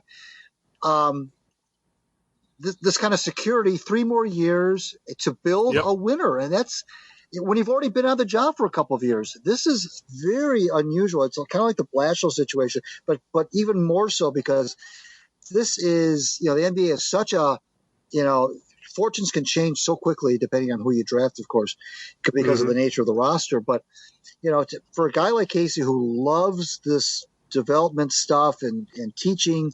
I was watching his exit interview with the press today, when he was talking about, they asked him about Killian Hayes and they asked him about Jeremy Grant and Isaiah Stewart and Sadiq Bey and all these guys. And you could just tell he was, he had the luxury of knowing that he's going to be around for 3 more years and can put these guys on programs and regimens. And they know, the players now know, that he's their coach for the next X amount of years. And, I'm just glad the Pistons have finally, they're all in on this rebuild thing. Troy Weaver, although he was not happy about the 20 wins, of course, as a GM, he feels like it's more a reflection on him. But, I'm so glad that they did that.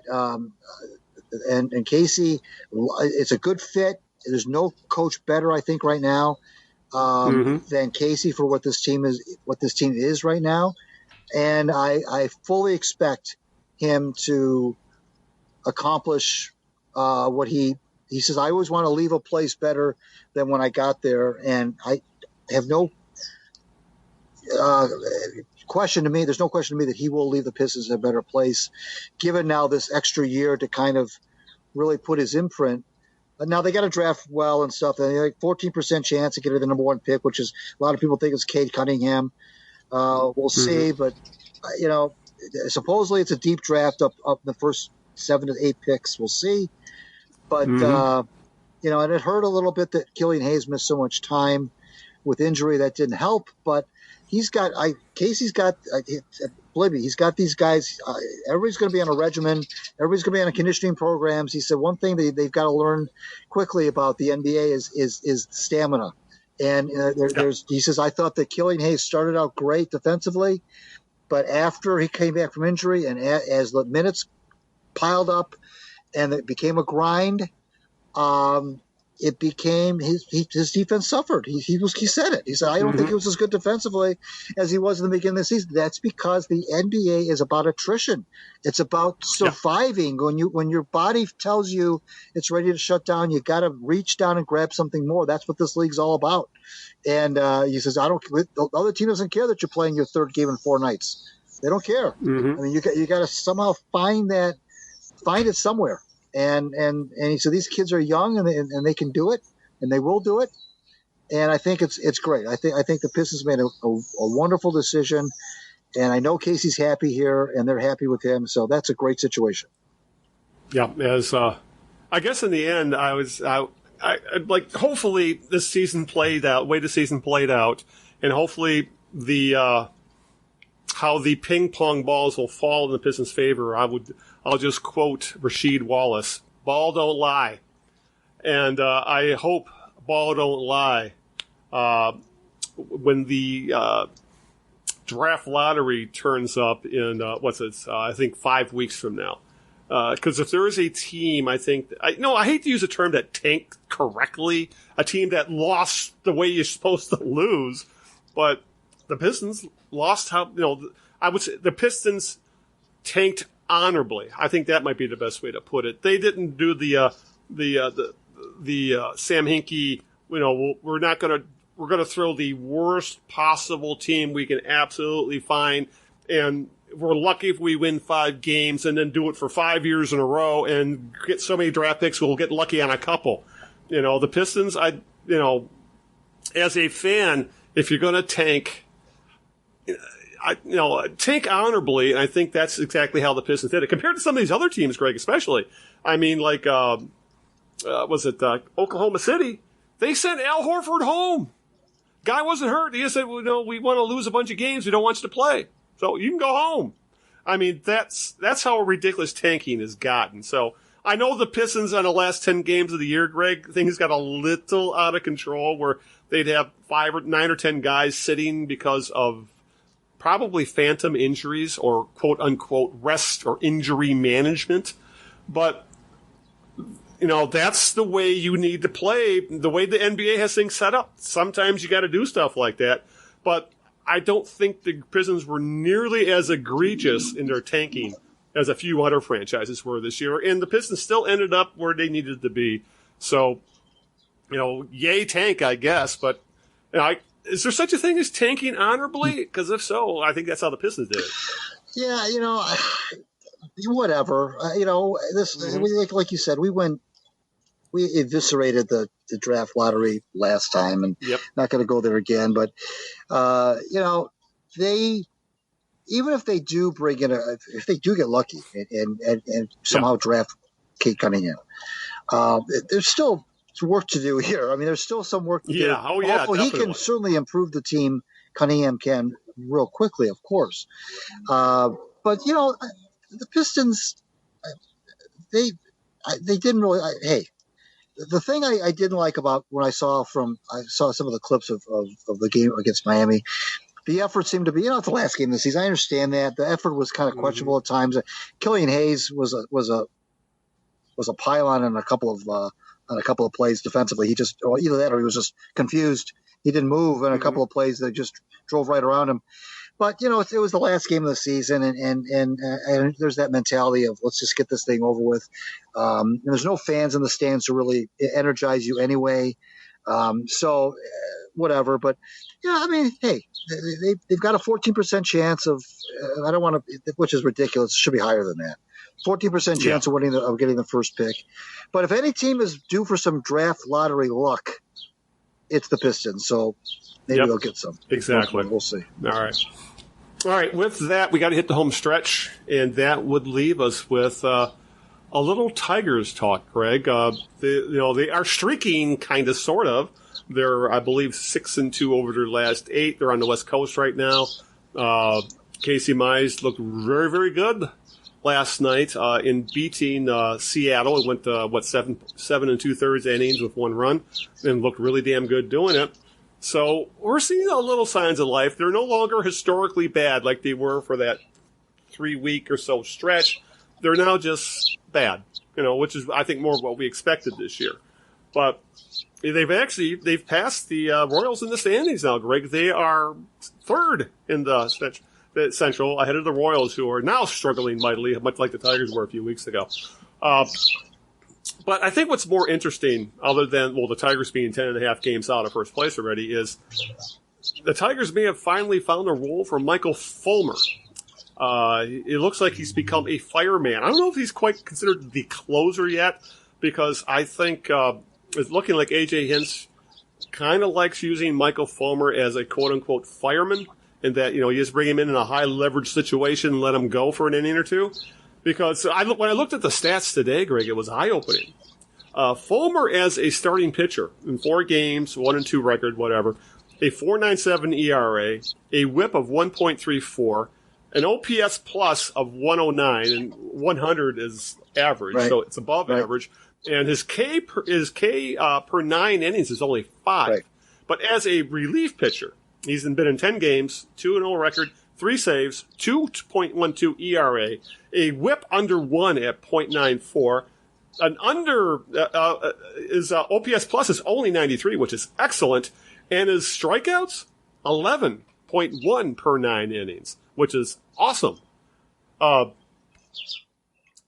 think Fulmer is far more valuable to this franchise, Greg, as a reliever rather than a starter, just because I think it's going to be easier to keep him healthy as a reliever, because you're not going to ask him to go 6 innings and 100 pitches and 220 innings over a season when he's proven that he has trouble doing that. I mean, he's got a long injury-littered history of showing that he can stay healthy, but using him an inning or 2 at a time, 3 times a week, letting him cut loose for 15 pitches, and then sitting him down, that might be actually the perfect use of a guy who's extremely talented, but you kind of have to handle a little more gently than you would as a normal starting pitcher. I mean, as a relief pitcher guy, he's been lights out, and it's been refreshing to see, especially if all the nightmares we've seen from the Tigers bullpen, not just this year, but in the past.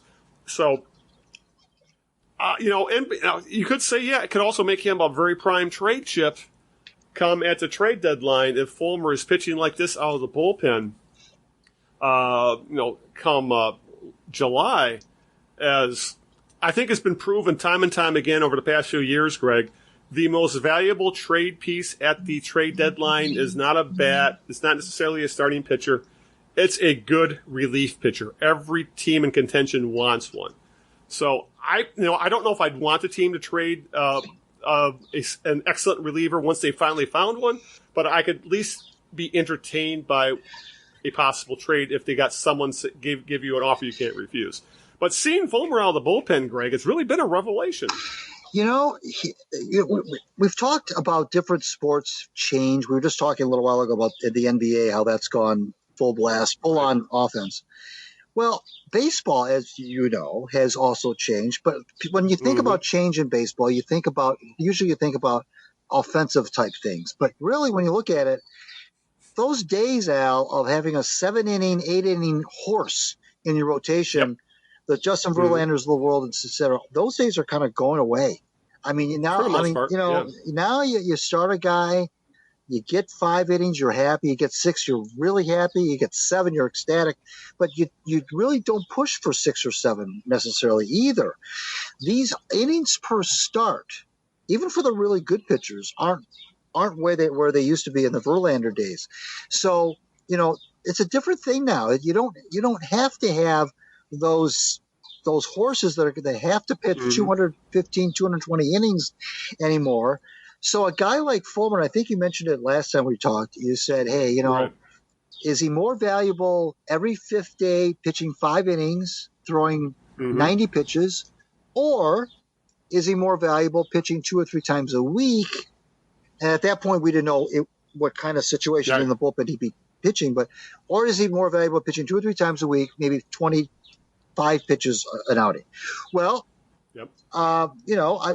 For a guy who's had the injury history that he has had as well, by the way, that this might also be good for him. Some guys embrace this. They get that. There's that adrenaline that you have that you can't replicate as a starter necessarily. I know starters like to. There's a certain aspect of that they like. It gives them a chance to kind of be the guy that's going to, set the tone and so forth, and they get to work all their pitches and have a game plan and so forth. But as a relief pitcher in high leverage situations like AJ Hinch has used Fulmer lately, there's that adrenaline factor, and he comes in even if he starts a ninth inning clean like he did in Seattle last night. That's still there's still adrenaline going because the game is still still have to get the job done to win the game. And it doesn't matter that there's nobody on base. It doesn't matter that you've got a 3-run lead. You still have to get 3 outs that could be, and those last 3 outs very oftentimes are very difficult to get. And indeed, the leadoff man got on base last night, by the way. But he did a wonderful slider to Sager, just a wonderful slider that struck him out. And then the next batter kind of bailed Fulmer out by swinging at the first pitch. It was like a lazy fly ball. But I think that he's got that. I think he's got the stuff. And I don't know if now AJ said from the get-go, I'm not gonna declare a closer. I know you guys want me to do that, but I'm not ready to do that. I don't know if anybody's going to emerge. I think I'm going to use my pieces. My bullpen pieces, how I see fit. Now, one thing that kind of I thought blew everything out of the water was the implosion of Buck Farmer. I did not see Buck Farmer imploding like he did. I did not see that coming. That just kind of came out of the blue. I didn't expect Buck to just completely implode like he did and be DFA'd in the whole 9 yards. I thought that there was going to be kind of a leader, guy that the rest of the bullpen guys could look up to. He was going to be kind of the Swiss Army knife of the bullpen. And he just completely went sideways. I don't know if that was an injury-related thing, if he was hurt, but you take him now. All of a sudden, AJ doesn't have him, and now the bullpen, which was already kind of, I'm not sure. He seems to like Soto in that loogie role, the old loogie role. He did it last night against Seattle. He didn't let Mize finish the 8th inning, much to Mize's chagrin. But he said, "Look, this is what Soto's paid to do." And he said to Mize, "Look, if you didn't give up the home run, you'd be facing." So, I mean, I think they're both Hinch and Fulmer are both kind of determining whether this is something that's going to be sustainable, or if AJ wants to use him more as a long guy. Maybe those situations where he wants to get through the 6th and 7th inning, and they bring in Fulmer to throw like 40, 50 pitches, not 50 necessarily, but 40 pitches. Maybe you need to get 2 innings out of Fulmer. It's tough because if you use him that way, then you can't use him as often. But it's all. I get the feeling it's all about the moment. It's like it's leveraging and managing a bullpen. Al, as you know, is one of the trickiest things an any manager can do because it's all about you kind of got to think ahead. If I use this guy tonight for 25 pitches, do I have him tomorrow? And you got to look ahead to what might happen tomorrow, and then he used Soto. I think he used Soto 3 times in a row recently, which he said I don't like to do that, but it was one of those situations where that's just the way it worked out. So it's tough. It's really difficult, especially now where in the old days, Al, you'd only really expect to get 2 innings out of your bullpen. You get through the 7th and you get the 8th and 9th. Okay, then it became 6, and then you got to get 3 innings out of the bullpen. Now it's almost like you got to get 4 innings out of the bullpen every night. You got to find 4 innings, 12 outs. You got to get 12 outs from the bullpen now, and any given night almost, or at least 9 or 10 outs. So I know Mize looks to be kind of might be the ace, future ace of the team. We'll see, but he only threw like 84 pitches, I think, last night before Hinch got him. And he wasn't happy about it, but that's okay. Hinch said, that's fine. I don't want a guy to be happy when I take him out of the game. So, but the Fulmer thing is intriguing. You're right. It'd be interesting to see how this progresses, because if Hinch is true to his word, it says that I'm going to use guys where I think they're best utilized at any given time. Well, that would suggest that Fulmer's not going to be always the ninth inning person. But on the other hand, he does seem to have that stuff. But it's all about when are the most crucial outs. And I still maintain that most crucial outs of any ball game are in the 7th and 8th inning. I just don't know that they're always in the 9th. But Fulmer, you can stretch him. You can pitch him 2 innings. That's what's nice about Fulmer. He doesn't have to come in and only throw 15 pitches. He can come in and throw 30, and you might have to skip a night or two before you use him again. But you may have won that ball game. So it'd be interesting to see how this plays out. Yeah, it just kind of how you brought up that pitching, starting pitchers are more like 5-inning guys at that right now. And I think it kind of relates to what I've heard talked about last night with where Kevin Pillar got hit in the face last night, broke it. I guess he suffered multiple nasal fractures.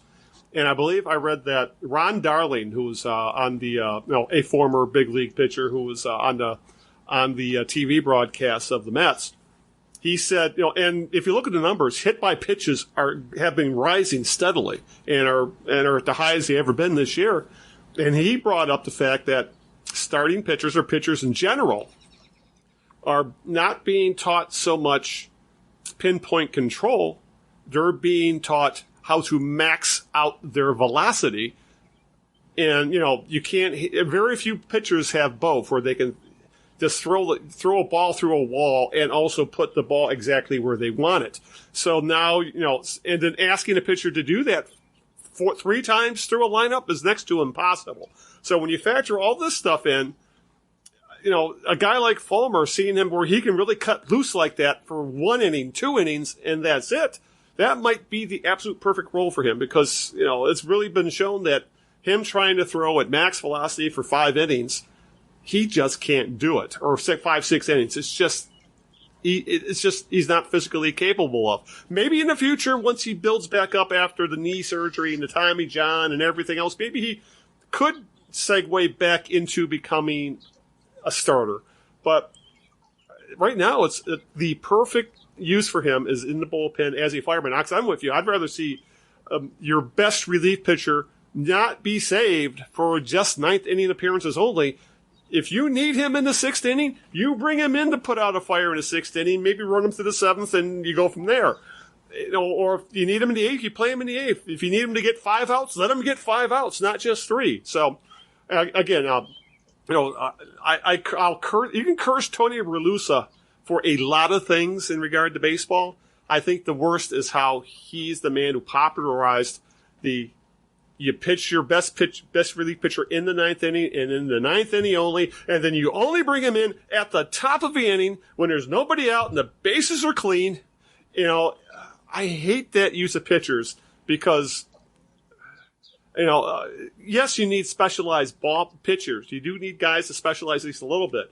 But this 9th inning bullshit, no thank you. The way Fulmer's being used by Hinch right now, I love it, and I hope it stays that way. Agreed. Yes.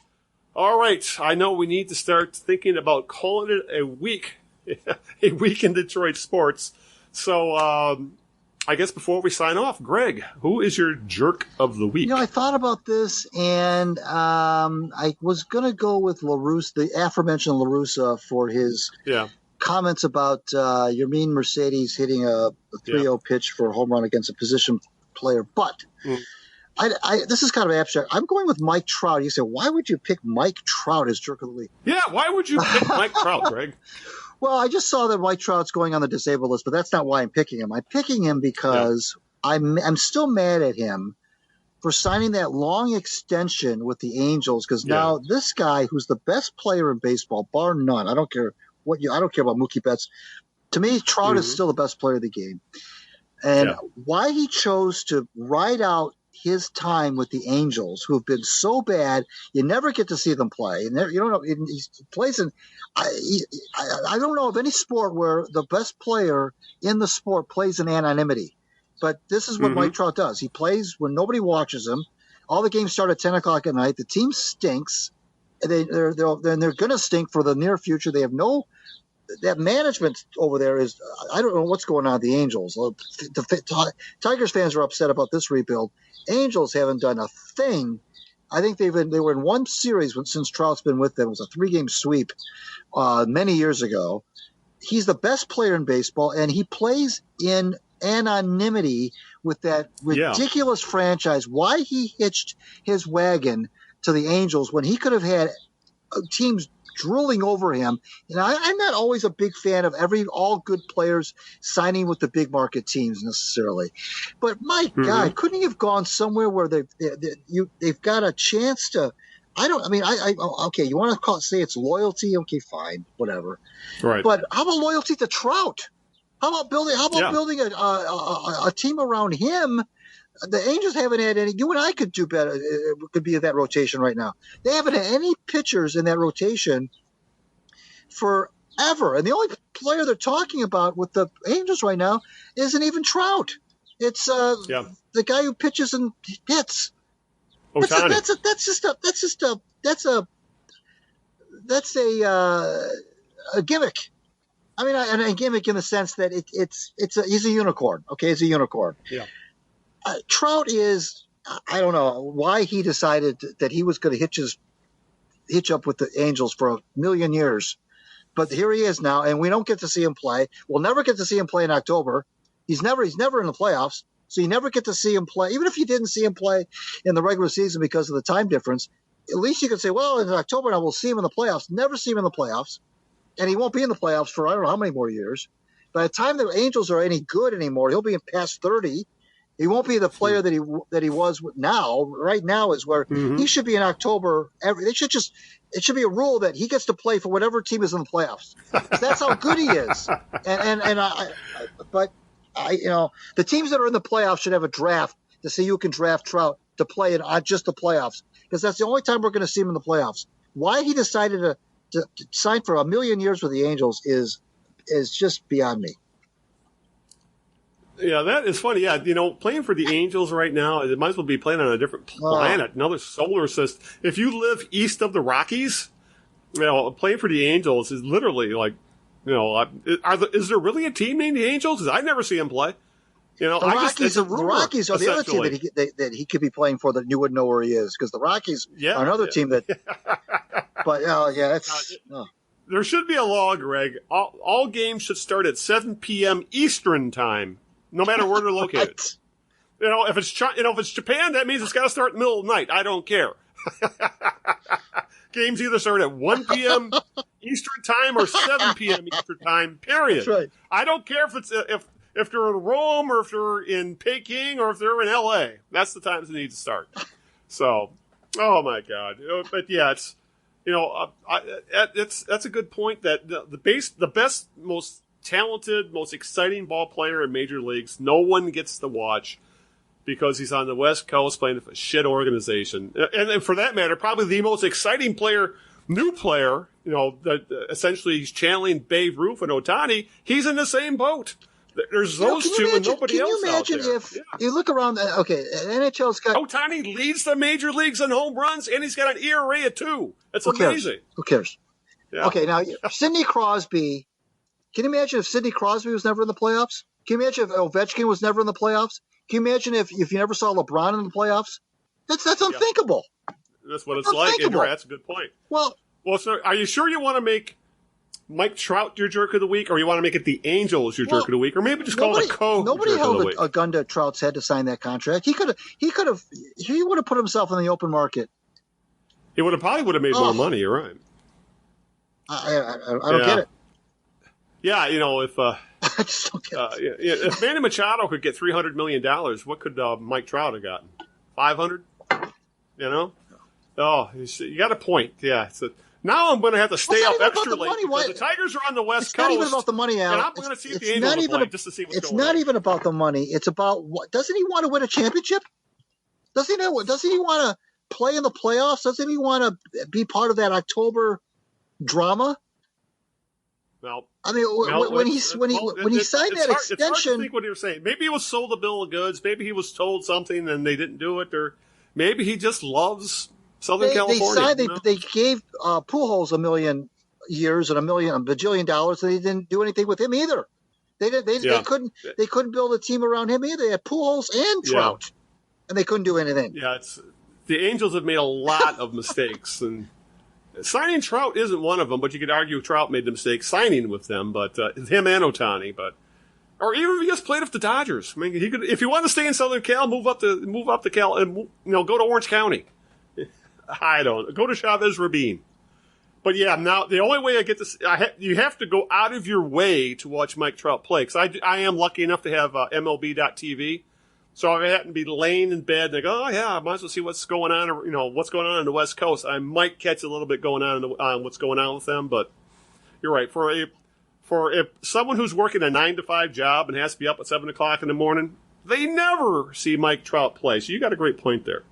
All right, my jerk of the week. Well, I thought about La Russa as well, and that whole thing is an absolute joke, calling out his own player for hitting a home run on a 3-0 pitch just because it was a position player on the mound. And if I was a Sox fan right now, I would be pulling my hair out. That team is so much better than the manager they have right now.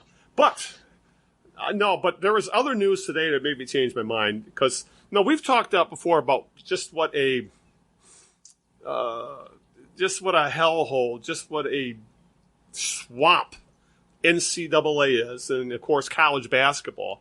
And today it was announced that ex-Louisville's men assistant basketball coach Dino Gaudio was federally charged with extortion today. This is a former assistant coach of Louisville. He had been fired this year. And because of, I'll just read it off here.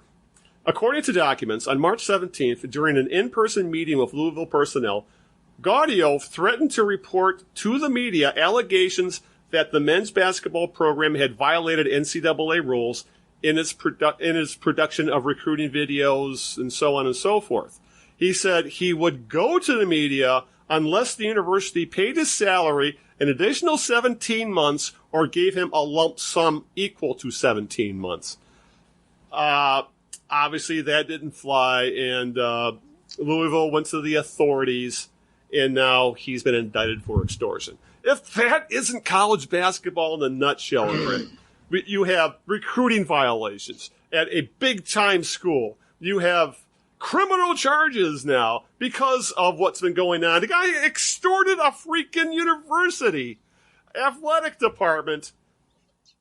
So my jerk of the week, obviously for one, is Dino Gaudio for being so awful at extortion, but also the NCAA. My chant is death to the NCAA. They would be better off if they just burned the whole goddamn thing to the ground and start over, or just decide that, universities, places of higher learning should not be in the business of being farm teams for professional sports. But regardless of all that, the fact that, we got to remember there was the other thing with the shoe money that ended up getting the feds involved and sent a couple guys ended up going to prison over that. Now we got another assistant coach and being indicted on extortion. Oh God, let's not even forget about trying to cover up a murder at Baylor, which everybody seems to have forgotten about now that Baylor is the national champions. God, my God, I should just say my jerk of the week is college basketball, because it really seems to bring out the worst in everybody involved, maybe other than the players. Just seeing this news today that an assistant coach tried to extort Louisville, it's so stupid yet so funny. Right. It really sums up how awful the NCAA is, and for that matter, schools and the monies involved that literally lead us to this point where you have coaches extorting schools. It's hilarious. They use this term. I think it's called comic tragic. Mm-hmm. They use that a lot in entertainment. Comic tragic. How about it's a dramedy? Dramedy. There you go. That's another one. A dramedy. Regardless of all that, it's this is just a tip of the iceberg. Who knows what's going on behind closed doors? And that's not even getting into what's going on at the University of Michigan right now, where it looks like the shine may be completely off of Bo Schembechler because of his possibly not doing anything, even though all accounts show he knew that there was a doctor there abusing his players a la Larry Nassar at MSU. And now that's become a whole, I think again, this leads to the NCAA is a mess. DFIing coaches should never happen. They should not have as much power as they do. And there has to be another way because, hearing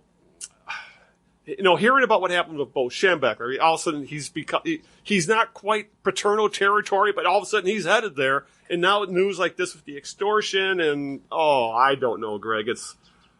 College sports are an absolute mess. It's a cesspool, yet fans get so wrapped up on cheering on their team, or as Seinfeld said, cheering for the laundry, that they seem to be more than willing to look the other way. Yeah. They would rather their teams cheat to win. Fans are at the point where I don't care if they got to pay guys $100,000 under the table. I want the team in the winged helmets to win, or I want the team with the block S on the helmet to win. It's insane, Greg. It's really become insane. And what's going on in Michigan, you have to know that Bo Schembechler knew he either didn't care or he didn't do enough or he just wanted to sweep it under the rug. And you have to believe a lot of the coaches of those eras, the Duffy Dohertys and the Bo Schembechlers, the Ara Parseghians, the Bear Bryants, they swept so much crap under the carpet.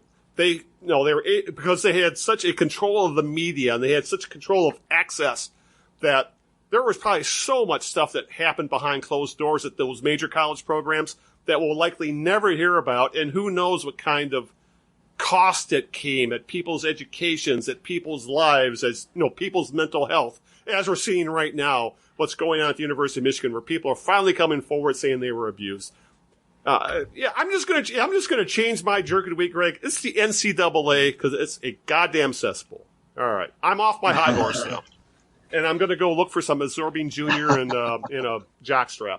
All right, with that, we need to wrap it up. We went a little longer than we thought we were going to, but as usual, we got all wound up. So with that, let's start winding down. Greg, why don't you get out the thank yous and some of the social media stuff? Yep, sure will. First of all, thanks to Mary Gassier at Eastern Michigan University SID department, she was a big who helped us grab Coach Heath for that interview. Want to give her a shout out. Want to remind you to read my WordPress Out of Bounds blog. Every Monday is pretty much when you can find a new piece there. I'm also on LinkedIn, by the way. Hit me up on LinkedIn. I post my columns there as well. Follow me on Twitter at Greg Eno. Follow the Knee Jerks on Twitter at the Knee Jerks, and check us out that way as well. Al's going to tell you all the other places you can find the podcast in case you forget. And I want to thank my lovely wife Sharon, and thank you, Big Al, for making Tuesday night so gosh darn fun. And I just need to digress one more time. I just turned my chair here because I have the NBA play-in game for the Eastern Conference on TV right now. And remember how we were talking about the defense? Mm-hmm. The score right now is 132-100, and there's still 4 minutes to play. Oh, it's like an all-star game. Wow. All right. Again, I wanted to, before I get out the thank yous, if you want to learn more about the podcast, you want to know where to go, what to set up on your phone or computer if you want to listen to the show on a continuing basis. We are available at all the usual places where podcasts are aggregated. Apple Podcasts, YouTube, Stitcher, iHeartRadio, Spotify, Google Play, Amazon Music, Deezer, Radio Public. There's the kneejerks.net where you'll see the show, where you can find all the show notes, any kind of linkage to all these different places. And as well as we're on Facebook, we're on Twitter. You can find both of us on Facebook. And also, I do want to give a shout out to Stan Heath, who was a heck of a lot of fun to talk to. What is it, Greg, about college head basketball coaches seem to be such nice guys? Here I was railing about the about the NCAA, but we seem to have run into a couple of the good ones over the years in Greg Campy and Stan Heath. So I wish them both all the success, especially Stan Heath with his new job. And as well, I'll give a shout out to my girlfriend Linda, who is busy saving lives in the ER, and she is fed up with all the idiots out there who aren't getting vaccinated and aren't wearing a mask. We're going up north in a couple days just to get away from all that crap. But all I can say is get vaccinated, wear a mask. I actually left the house, to a social event for the first time in over a year this weekend. We had a family get-together as my dad and stepmom are up in Florida. Everybody there was vaccinated. It was wonderful. I think the best part, Greg, is everybody felt safe. Yeah. I want to continue having that feeling, and for us to continue having that feeling, we need to make sure everybody does their part, and doing your part means wearing a mask and getting your ass vaccinated. So we're not going through this again 6 months from now, or, you've heard us preach enough, and I'm done preaching. I want to get the hell out of here. I'm sure Greg does as well. So until this time 2 weeks from now, when I don't know what the hell we'll have to talk about, Greg.